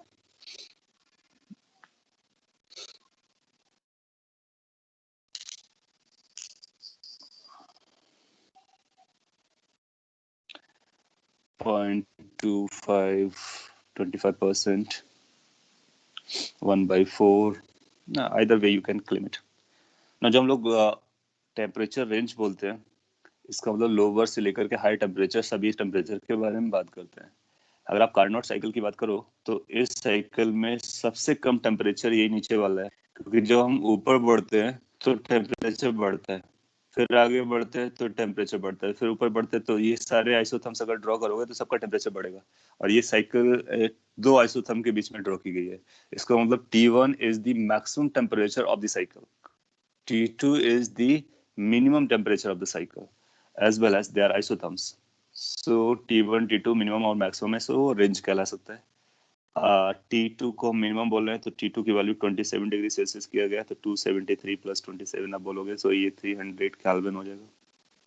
T1 हायर टेम्परेचर के बारे में बात करोगे, 273 प्लस 127 की बात करोगे तो 100 एक्स्ट्रा है, तो 400 हो जाएगा। इफिशियंसी आती है 1 माइनस Q2 अपॉन Q1, ये तो सभी के लिए होती है। कार्नोट के लिए कितनी होती है? कार्नोट के लिए एफिशिएंसी आती है, इसी को हम लोग अलग से लिख सकते हैं, this is also equal to 1 minus T2 by T1। So ये जो 1 माइनस T2 बाई T1 है, माइंड इट, ये तभी अप्लाई होगी जब साइकिल कार्नोट होगी। अगर साइकिल कार्नोट नहीं होगी तो फिर ऐसा नहीं होगा। तो हम लोग ये बोलेंगे कि this is going to be equal to what 1 minus T2, which is 300 divided by T1, which is 400. So that's simple calculation. That's going to be 3/4, which will convert 1/4, 0.25, or 25% if you multiply by 100.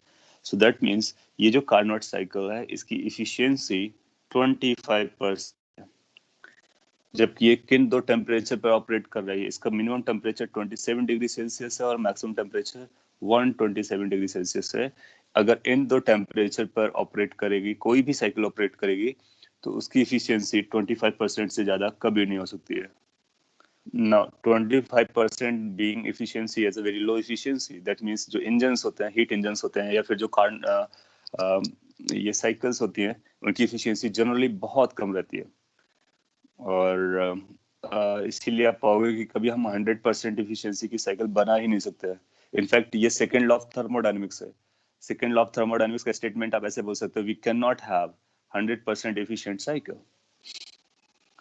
सो क्योंकि अगर वो Carnot का efficiency 100% नहीं हो सकता है तो किसी और का तो कभी नहीं हो सकता, because Carnot is the maximum among those cycles which are operating between the given temperature range. Okay, so that is about Carnot cycle, its efficiency. इसका ये जो प्रूफ वाला वर्जन है मैं आपको एज अ होमवर्क दे रहा हूँ, आप आराम से उसको ट्राई कीजिए, और अगर प्रूफ हो जाता है तो बताइए, नहीं होता है तो भी बताइए नेक्स्ट क्लास में, या जब कभी हम लोग डिस्कशन करें तो उसका हम लोग प्रूफ कर लेंगे। और ये जो स्लो वाला वर्जन हम लोगों ने पढ़ा, ये भी खास इंपॉर्टेंस है एग्जाम को लेकर के, और इससे पहले जो भी किया वो तो इम्पोर्टेंट है ही। इसके बाद हम लोग सेकेंड लॉ ऑफ थर्मोडायनेमिक्स के बारे में बात करना चाहेंगे, लेकिन उससे पहले एक टाइप ऑफ क्वेश्चन है जो ग्राफ का कन्वर्जन पूछता है, तो उसको ग्राफ का कन्वर्जन मैं आपको एक एग्जांपल से समझा देता हूँ, तो उस तरह के क्वेश्चन भी अपने कंप्लीट हो जाएंगे, और इसके बाद में सेकेंड लॉ ऑफ थर्मोडायनेमिक्स की बात करेंगे। So again example will be sufficient, और let me take the same example जो हम लोगों ने लास्ट क्लास में किया था। यहाँ पर नंबर हमारे लिए मैटर नहीं करते हैं, क्या मैटर करता है ग्राफ कैसा दिखता है और बाद में कैसा दिखेगा। सो लेट्स से कि ये कुछ इस तरह का ग्राफ दिया गया था अपने को, PV diagram, cyclic process. Process cyclic भी हो सकती है, नॉन साइक्लिक भी हो सकती है, और आप उसको कन्वर्जन के बारे में आपसे पूछा जा सकता है, आपसे बोलेगा रीड्रॉ और ड्रॉ, हाउ टू से v वर्सेस t ग्राफ, कोई भी नंबर, कोई भी पैरामीटर आपसे यूज करा सकता है, v versus t, t versus v, p versus t, t versus p, और व्हाटएवर। जनरली pvt में ही रहेगा, क्योंकि हमारे पास pvt 3 थर्मोडायनेमिक्स वेरिएबल्स हैं जो हम लोग अभी यूज कर रहे हैं। आगे चल करके एंट्रोपी भी आ जाएगा तो 4 हो जाएंगे, तो इन्हीं 4 में से आपसे पूछ सकता है आइदर p, v, t और s। s is going to be entropy. So अभी हम इन तीनों को समझ लेते हैं, एंट्रोपी को भी सिमिलरली इंक्लूड कर लेंगे जब एंट्रोपी को पढ़ेंगे। सो मैं इसको ड्रॉ करता हूँ, क्योंकि मैं आपकी कॉपी चेक नहीं कर सकता, या फिर आपसे बोल नहीं सकता कि दिखाइए कैसा दिख रहा है, तो उसके लिए आपको एफर्ट देने पड़ेंगे। सो मैं प्लॉट कर रहा हूँ, और आप देखिए कि किस तरह से हम प्लॉट करते हैं, कोई भी ग्राफ अगर अपने को प्लॉट करना होता है तो। सो अगर इसने v वर्सेस t बोला तो यहाँ पर हम v लिखेंगे, यहाँ पर t लिखेंगे। वो आपको 4 ऑप्शन देगा, एग्जाम में 4 ऑप्शन देता है, तो आउट ऑफ ऑप्शंस आइडेंटिफाई करना ज्यादा इजी होता है एज कम्पेयर टू ड्रॉ करना। तो हम लोग ड्रॉ करना समझ लेंगे तो ऑप्शंस को आइडेंटिफाई करना हमारे लिए और भी आसान हो जाएगा। कैसे ड्रॉ कर सकते हैं कि जब कभी कोई भी अगर आपको प्रोसेस या कॉम्बिनेशन ऑफ प्रोसेसेस गिवन हो, तो आप किसी भी एक स्टेट से स्टार्ट कर सकते हैं। जैसे स्टेट ये 1 है, तो ये इसका p ये है, v है, तो इसके करस्पॉन्डिंग कुछ t भी आएगा, तो उसी vt को हम कहीं पे प्लॉट करके स्टार्ट कर सकते हैं। लेट्स से यहाँ पर है, रेंडमली हम लोग स्टार्ट करेंगे, ये 1 पॉइंट हमारा फर्स्ट स्टेट है। अब यहाँ से हम सेकंड स्टेट की तरफ जाएंगे, थर्ड की तरफ जाएंगे, फोर्थ की तरफ जाएंगे, फिर 1 पर आ जाएंगे वापस, और अगर कुछ एडजस्ट करना होगा तो बाद में हम लोग एडजस्ट भी करते रहेंगे। अब आपको ये देखना कि 1 से 2 प्रोसेस जा रहे हैं, तो ये कौन सी प्रोसेस चल रही है, 1 से 2 प्रोसेस। तो ये जो 1 से 2 प्रोसेस है वो आइसोबारिक प्रोसेस है, प्रेशर कांस्टेंट रहता है। इस वाली फिगर में हमारे पास प्रेशर कहीं है नहीं, तो अब हमको प्रेशर कांस्टेंट को PV इक्वल टू nRT से लिंक करना होगा। P कांस्टेंट होता है तो V और T आपस में डायरेक्टली प्रोपोर्शनल होते हैं। इसका मतलब ये जो 1-2 का ग्राफ बनने वाला है वो एक स्ट्रेट लाइन होगी जो कि ओरिजिन से पास होती हुई नजर आएगी। तो हम लोग क्या करेंगे, एक स्ट्रेट लाइन बनाएंगे जो कि ओरिजिन से पास होती है और 1 से जाती हुई नजर आ रही है। इस स्ट्रेट लाइन में हमको 1 तो पता है। अब अपने को क्या पता चला कि जो 2 पॉइंट है, या जो सेकंड स्टेट है, वो इसी लाइन पे लाई कर रही होगी, क्योंकि ये प्रोसेस कौन सा है, ये आइसोबारिक प्रोसेस है, P कांस्टेंट वाला प्रोसेस है। तो 2 पॉइंट इसी लाइन पे लाई करेगा। अब इसी लाइन पे 2 पॉइंट यहाँ पर भी लाई कर सकता है और ये डाउन साइड भी लाई कर सकता है। किधर जाएगा उसके लिए अपने को दिमाग लगाना होगा। सो उसके लिए क्या करेंगे, हम लोग ये चेक करेंगे कि when we go from 1 to 2 what happens to volume. So volume increases, so हमको वॉल्यूम इंक्रीज की डायरेक्शन में जाना होगा। तो अगर हम डाउन साइड आते हैं तो ये रॉन्ग हो जाएगा, क्योंकि उसमें वॉल्यूम डिक्रीज करेगा। सो 2 point must be somewhere here. Again हम लोग ये क्वालिटेटिवली ड्रॉ कर रहे हैं, यानी नॉट टू स्केल वाला है। सो 1-2 प्रोसेस को रीड्रॉ करके ऐसा बनाया जा सकता है। इनकेस आप एक प्रोसेस को रीड्रॉ करना समझ गए तो आप सेकंड को भी समझ जाएंगे, थर्ड को भी समझ जाएंगे, फोर्थ को भी समझ जाएंगे, जितने भी प्रोसेसेस होंगे सारे को रीड्रॉ कर लेंगे. So start from one state, draw the process line, उस प्रोसेस लाइन पे then identify the next point और next state depending upon the how the parameters are vary. अगर आपको ये 2 पॉइंट मिल गया, इसके बाद आगे चलेंगे. जब हम लोग फॉरवर्ड मूव करते हैं, हमको 3 जाना है. 3 जाने में कौन सी प्रोसेस लेनी है? आइसोकोरिक लेनी है. वॉल्यूम कांस्टेंट रहना चाहिए. इस केस पे आते हैं वॉल्यूम को कांस्टेंट करते हैं, तो वॉल्यूम कांस्टेंट वाली ये लाइन बनेगी. इसका मतलब थर्ड पॉइंट जो हमारे पास आने वाला है ये हॉरिजॉन्टल लाइन पे लाई करेगा. अगेन अपने पास 2 ऑप्शंस होंगे, left up to, right up to. So right side जाना है या लेफ्ट साइड जाना है, तो उसके लिए क्या बता पाओगे कि जो थर्ड पॉइंट होगा इस 2 के राइट साइड पे लाई कर रहा होगा या लेफ्ट साइड पे लाई कर रहा होगा? इंटरप्रिटेशन.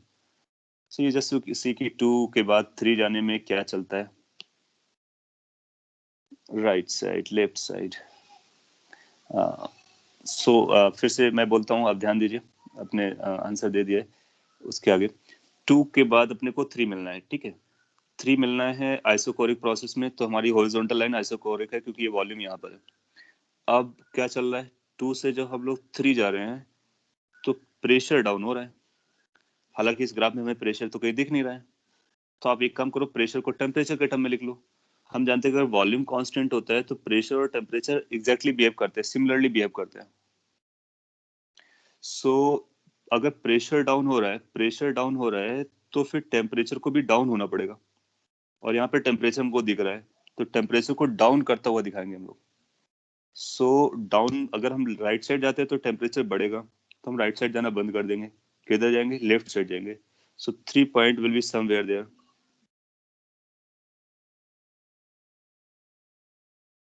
सो जो थर्ड पॉइंट होगा वो हम 2 के लेफ्ट साइड में आइडेंटिफाई करेंगे. Are you getting what I did? इसको स्टडी किया और देखा प्रेशर, फिर प्रेशर नहीं समझ पाए तो टेम्परेचर से लिंक किया और टेम्परेचर और वॉल्यूम को हमने यूज किया यहाँ पर. सो अपने को थर्ड पॉइंट पता चलने वाला है. अभी थर्ड की हो सकता है एग्जैक्ट वॉल्यूम को ना पता चले, लेकिन रफली तो हम बता सकते हैं कहाँ पर है. इसी लाइन पे लाई करेगा. तो जब आपको 4 ऑप्शन होंगे तो ये 2 प्रोसेस ड्रॉ करोगे, वहीं से आपको पता चलेगा. वो क्या करेगा, एक बार 3 को यहाँ पे ड्रॉ करके बना देगा, तो फिर आपको उसको काउंटर करना है. अभी और आगे बढ़ना है. 3 to 4 जाते हैं. जब हम लोग 3 to 4 जाना है तो अपने को देखना है कौन सी प्रोसेस है. आइसोबारिक प्रोसेस है. आइसोबारिक प्रोसेस है, इसका मतलब है कि ओरिजिन से पास होनी चाहिए. तो 3 पॉइंट को ओरिजिन से ज्वाइन करते हुए एक लाइन को ड्रॉ कर लो. क्योंकि जो भी आइसोबारिक है वो 3 से भी जा रहा है, 4 से भी जा रहा है, तो 3 से तो जाएगा. तो 3 से जा रहा होगा, ये दूसरा आइसोबार हो गया. अब इसका मतलब ये जो मैंने नया डॉटेड लाइन ड्रॉ किया हुआ है, इसी डॉटेड लाइन पे 4 पॉइंट लाई करेगा. अगेन आपसे फिर से पूछता हूँ सो दैट कि आपका ब्रेन थोड़ा सा फास्ट हो जाए. हमारे पास 2 ऑप्शन है, एक ऊपर जाने का 3 के अप साइड और 3 के डाउन साइड, जहाँ पे 4 पॉइंट मिलेगा. तो क्या अप साइड मिलेगा या डाउन साइड मिलेगा? ये आपके लिए थोड़ा सा इजी हो जाएगा, बट स्टिल अगर आप कनेक्ट करके बताते हैं तो where 4 points should lie, upside or downside? I'm getting a down as option. Down. So how to decide it's down? 3 से हम 4 जा रहे हैं, वॉल्यूम कम होगा, आई थिंक दैट्स ऑब्वियस. तो 4 पॉइंट यहाँ पे कहीं लाई करेगा, इस वाली लाइन पे डाउन साइड लाई करेगा. अब आपको 1 मिनट करना होगा और पॉज लेना होगा. उस पॉज लेने के बाद अब आपको देखना होगा कि हमको 4 ऐसी लोकेशन पे बताना है जिससे 4 और 1 वाला जो कंस्ट्रेंट है वो भी फुलफिल हो जाए. सो हम इसको पूरा ऐसा करेंगे कि जहां तक भी बनना चाहेगा वहां तक कहीं ना कहीं 4 लाई करेगा इसी वाली लाइन पे, लेकिन डाउन साइड लाई करेगा, अप साइड नहीं लाई करेगा. या फिर डार्क ना करना चाहो तो डार्क बाद में भी कर सकते हैं. 4-1 प्रोसेस आइसोकोरिक है, आइसोकोरिक 1 से चलेगा, 4 को भी पास करेगा. आइसोकोरिक का वॉल्यूम कांस्टेंट होना चाहिए, तो वॉल्यूम कांस्टेंट वाली लाइन 1 से पास करा देंगे. दोनों का जो भी इंटरसेक्शन पॉइंट होगा यही 4th पॉइंट होगा. अगर साइक्लिक प्रोसेस एक ग्राफ पर है तो दूसरे ग्राफ पर भी साइक्लिक रहता है. ये आपको हेल्प करेगा 4 ऊपर ना बताने के लिए, 4 नीचे बताने के लिए. सो अब आपको ये प्रोसेस पता चल गया, दैट वाज 3 to 4. ये भी पता चल गया, दैट वाज 4 to 1.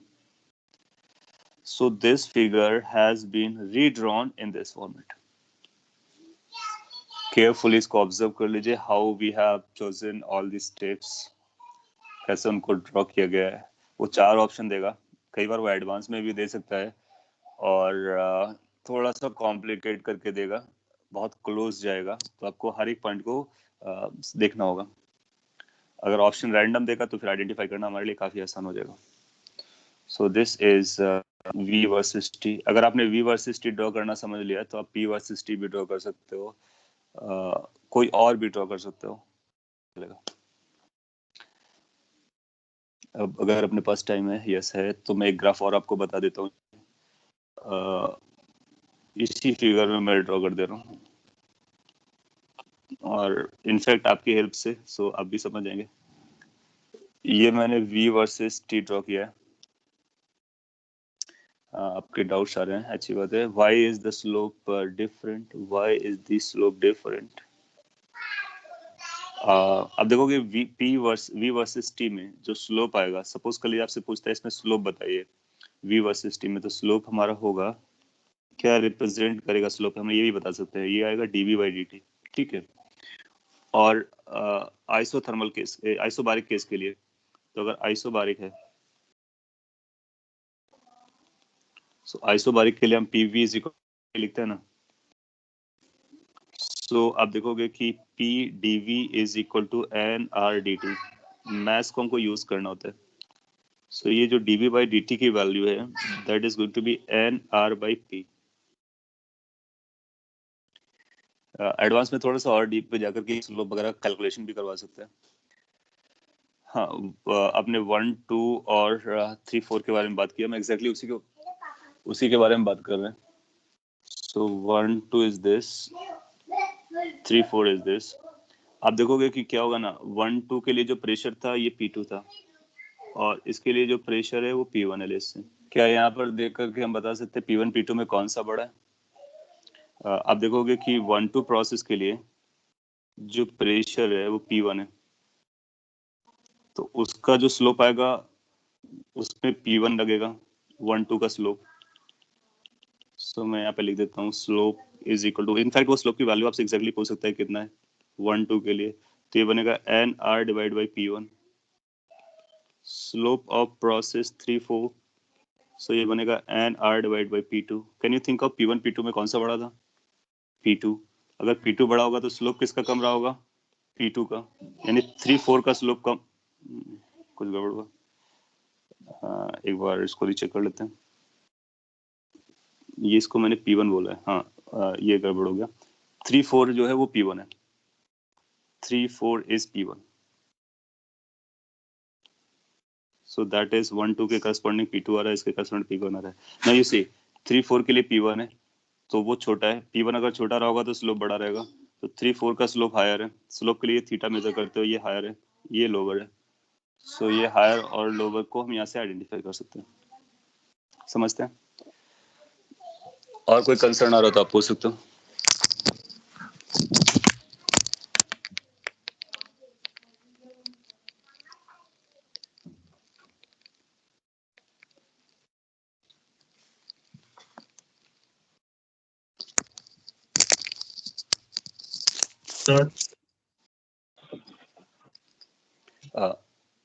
सर वो पिछले क्वेश्चन जब हम एडियाबैटिक और आइसोथर्मल प्रोसेसेस के स्लोप निकाले थे तो Yes.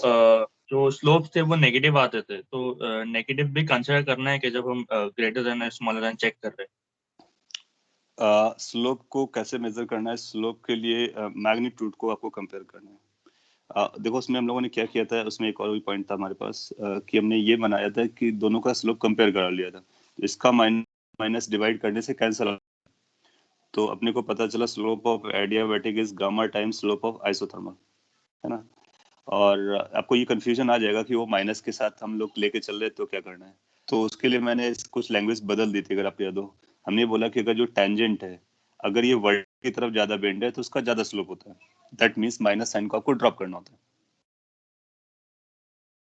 माइनस साइन को आपको ड्रॉप करना होता है। मैग्नीट्यूड वाइज देखते हैं तो पॉजिटिव में तो समझ में आता है, नेगेटिव में कंपेयर कैसे करेंगे? जो लाइन टेंजेंट लाइन वर्टिकल की तरफ ज्यादा बेंड होगी उसका स्लोप ज्यादा होगा, जो हॉरिजॉन्टल की तरफ होगी उसका स्लोप कम होगा। सो पॉइंट इज कि नेगेटिव साइन को आप ड्रॉप करोगे, मैग्नीट्यूड को कंपेयर करोगे, और यहाँ पर तो ये पॉजिटिव है, तो आपसे ये भी पूछ सकता है कि स्लोप किसका ज्यादा आएगा, तो आप बोलोगे 3-4 प्रोसेस का स्लोप ज्यादा आएगा, क्योंकि उसका प्रेशर कम है। क्यों? क्योंकि स्लोप की वैल्यू यहाँ पर कितना आ रहा है, NR/P आ रहा है। लेकिन ये किस प्रोसेस के लिए है? आइसोबारिक प्रोसेस के लिए है, सभी प्रोसेस के लिए नहीं है। तो ग्राफ के अकॉर्डिंग हम लोग स्लोप पता कर लेते हैं, फिर प्रोसेस के अकॉर्डिंग एग्जैक्टली उसका फॉर्मुलेशन कर लेते हैं, फिर देख सकते हैं। और इनफैक्ट आपसे ये एंगल्स के बारे में भी पूछ सकता है, कितना एंगल बन रहा है, क्योंकि आपको स्लोप पता चल गया, ये P1 P2 पता होगा तो हम आंसर ही बता देंगे, tan θ1 tan θ2 and all that. I get my point. Suppose कल वो एडवांस में थोड़े से और कैलकुलेशन कराना चाहता है, तो फिर इस एंगल को भी दे देगा, इस एंगल को भी देगा, 4 ऑप्शन देगा, उनमें ये एंगल की वैल्यू अलग अलग कर देगा। इसका मतलब वो क्या चाहता है आपसे? दैट मीन्स वो आपसे ये डिमांड करना चाहता है कि आप इस एंगल को निकाल पाते हो क्या या नहीं। उस एंगल का मतलब tan थीटा, स्लोप का मतलब क्या होता है? स्लोप का मतलब होता है tan थीटा। और फिर आप स्लोप NR/P से निकालोगे, फिर थीटा NR/P की वैल्यू रख करके थीटा को मेजर करोगे, tan थीटा से इसको कंपेयर करोगे, फिर थीटा पता कर लोगे। सो ये रीड्रॉ करने का है। इसमें कई बार क्या होता है कि ये PTV के अलावा कोई दूसरे टर्म यूज करने लगता है, तो अपने को क्या करना है वो मैं आपको समझा देता हूँ। तो एक और ग्राफ इसी में प्लॉट कर दे रहा हूँ, और मैं उसको सॉल्व करने का, प्लॉट करने का तरीका यही है। आप इंडिविजुअल प्रोसेस पकड़ोगे, उनको समझोगे, समझने के बाद रीड्रॉ कर दोगे।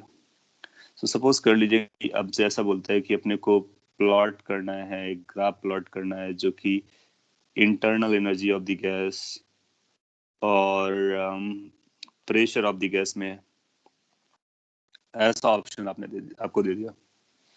सो नॉट टू वरी, इसको प्लॉट करने के लिए हम क्या करेंगे, हर एक प्रोसेस के लिए इंटरनल एनर्जी निकालेंगे। ये इंटरनल एनर्जी है, चेंज इन इंटरनल एनर्जी नहीं है, क्योंकि चेंज के लिए तो फिर एक नंबर आएगा, एक ही नंबर आएगा, हमको तो कंटिन्यूअसली चेंज चाहिए। सो ये इंटरनल एनर्जी वर्सेस प्रेशर है। मैं बताता कैसे सॉल्व करना होगा। इंटरनल एनर्जी की डेफिनेशन आप लगाओ, क्या होती है डेफिनेशन? NCVT, ये हम लोगों ने पता किया था, NCVT। Number of moles fix रहने वाले हैं, CV की वैल्यू फिक्स रहने वाली है। ग्राफ में अगर नंबर्स हमको नहीं यूज करना है, तो ग्राफ का जो अपीयरेंस, नॉट टू स्केल वाला वर्जन, वो U वर्सेस P का एग्जैक्टली वही आएगा जो T वर्सेस P का आएगा। तो बेसिकली हमको T वर्सेस P प्लॉट कर देना है। सो हम T वर्सेस P को प्लॉट कर लेंगे, और जब कभी U निकालना होगा तो उसमें हम NCVC मल्टीप्लाई कर लेंगे। तो ये T वर्सेस P का ग्राफ बन जाएगा। तो कभी U का नाम ले सकता है, सिमिलरली कभी वॉल्यूम ना लेकर के डेंसिटी का नाम ले सकता है। तो हम लोग जानते हैं कि मास की जो वैल्यू होती है, mass is equal to density into volume होता है। मास कांस्टेंट रहता है, सो वॉल्यूम और डेंसिटी को हम लोग ऐसा लिख सकते हैं, मास बाय वॉल्यूम, रेसिप्रोकेट कर देंगे। तो डेंसिटी यूज कर सकता है, या फिर इंटरनल एनर्जी का टर्म यूज कर सकता है, हीट को भी यूज कर सकता है, लेकिन heat is going to be lengthier then. तो इसको कंप्लीट कर लेते हैं। आप भी कंप्लीट कीजिए और मैं ड्रॉ करता हूँ, चेक कीजिए कि क्या एग्जैक्टली सेम आपने ड्रॉ किया है या सिमिलर ड्रॉ किया है। That will work. I will start again with one process, one state. Let's say कि स्टेट नंबर 1 से मैं स्टार्ट करता हूँ। 1 to 2 प्रोसेस को पता करना है, कौन सी प्रोसेस है, आइसोबारिक है। आइसोबारिक में प्रेशर कांस्टेंट रहता है, तो हम एक लाइन ड्रॉ कर लेंगे इस तरह से। 2 पॉइंट जो होगा वो इसी लाइन पे लाई करेगा, फिर हम ये देखेंगे अप साइड है या डाउन साइड है। सो 1 से 2 जा रहे हैं, वॉल्यूम बढ़ रहा है। वॉल्यूम बढ़ने का मतलब कांस्टेंट प्रेशर पे वॉल्यूम बढ़ता है तो टेम्परेचर बढ़ता है, यानी इंटरनल एनर्जी बढ़ेगी। So that means 2 point must be somewhere there. So 1 से 2 की स्टोरी अपने को पता चल जा रही है। सो 1 से 2 process has to be this. Then after go from 2 to 3। जब आप 2 to 3 जाते हो, आइसोकोरिक प्रोसेस है, वॉल्यूम कांस्टेंट है। तो जब वॉल्यूम कांस्टेंट होता है तो P और T आपस में डायरेक्ट प्रोपोर्शनल होते हैं। जब भी डायरेक्टली प्रोपोर्शनल आएगा, इसका मतलब पासिंग थ्रू ओरिजिन। सो इसको आप ओरिजिन से ज्वाइन करा दीजिए। इस लाइन पर अपने को मिलेगा थर्ड पॉइंट। फिर आपको देखना होगा कि प्रेशर आपका डिक्रीज कर रहा है, तो प्रेशर को डिक्रीज करा देंगे। सो डिक्रीजिंग प्रेशर मतलब डाउन साइड कहीं जाएगा, यहाँ कहीं पर 3 मिलने वाला है। अब कहाँ मिलेगा उसको हम लोग सर्च कर लेंगे। इसके बाद लेट्स से कि यहाँ पे कहीं मिल रहा है, ये थर्ड पॉइंट हो गया। देन 3 to 4 जाना है। 3 to 4 में आपको बोलना होगा कि this 3 to 4 is going to be isobaric. So एक वर्टिकल लाइन ड्रॉ कर लो, आइसोबारिक लाइन ड्रॉ कर लो, that's isobaric line. 4 point has to be at less volume मतलब less temperature, that means downside. So 4th point यहाँ पे कहीं लाई कर रहा होगा. अब कहाँ पर लाई करेगा उसको हम लोग पता करेंगे शॉर्टली. फिर ये 1 to 4 जाएंगे. 1 to 4 में वॉल्यूम कांस्टेंट है, पीटी डायरेक्टली प्रोपोर्शनल रहे होंगे, तो एक स्ट्रेट लाइन होगी जो ओरिजिन से पास करेगी, उसमें 4 भी मिलेगा, उसमें 1 भी मिलेगा, तो 1 को ज्वाइन करने वाली लाइन ज्वाइन कर लेते हैं. तो जहां से 1 वाली लाइन इसको कट करेगी, ये 4 भी मिल जाएगा, इसको आपने ऐसा ज्वाइन कर दिया, ये मिल जाएगा. सो आपको ये साइक्लिक प्रोसेस मिल गया जो कि U वर्सेस P का ग्राफ बन गया. So we can draw U versus P which is similar to T versus P, और V वर्सेस T आपने ड्रॉ कर लिया है. सो और कोई भी पैरामीटर आएगा, उस पैरामीटर को हम हर स्टेप पे अप्लाई करेंगे और देखेंगे कौन सी प्रोसेस है, उस प्रोसेस को उस ग्राफ से लिंक करने की कोशिश करेंगे, रीड्रॉ करेंगे, अपने को रीड्रॉ करता हुआ ग्राफ पता चल जाएगा. कई बार वो ऑप्शन में एरोज बदल देता है, तो एरोज भी हमको वही फॉलो करना है. 1 से 2 मतलब 1 से 2, 2 से 1 नहीं कर सकते हैं वरना वो रॉन्ग हो जाएगा. सो सेम टाइप के एरोज को फॉलो करते हुए इक्वेशंस भी बना सकते हो, या फिर आप कॉमन सेंस से भी उसको लिंक कर सकते हो. ओके, सो ये आपको समझ में आ गया होगा. नहीं आया तो आपको डाउट्स हो तो आप पूछ सकते हो क्विकली. यस. उससे 3 पे जाते समय एकदम लीनियर कैसे होगा? वो तो डेल्टा टी पे डिपेंड करेगा ना. फिर से बोलें. 2 से 3 पे जाते समय वो लीनियर कैसे होगा एकदम? 2 से 3 पे जाने पे वो लीनियर क्यों होगा? क्योंकि 2-3 जो प्रोसेस है ना, ये आइसोकोरिक प्रोसेस है, और आइसोकोरिक प्रोसेस में P और T डायरेक्टली प्रोपोर्शनल होते हैं. सो टेम्परेचर और प्रेशर लीनियरली चेंज हो रहा होगा, और टेम्परेचर इंटरनल एनर्जी लीनियरली होता है, तो लीनियरली का रिलेशन भी लीनियरली आता है. सो U और P भी लीनियर चलेगा, इसलिए ये स्ट्रेट लाइन पे चल रहा होगा. हाँ सर. आपने लिखा है is it that any cyclic graph will always be cyclic even if this the axis are. हाँ, ये साइक्लिक प्रोसेस का जो ग्राफ आएगा वो साइक्लिक ही आएगा. क्योंकि साइक्लिक की डेफिनेशन क्या है? इनिशियल और फाइनल स्टेट सेम होता है. तो आप जिस स्टेट से स्टार्ट करोगे, जहां से स्टार्ट करोगे, आप चलते रहोगे, फाइनली आपको वहीं पे आना है.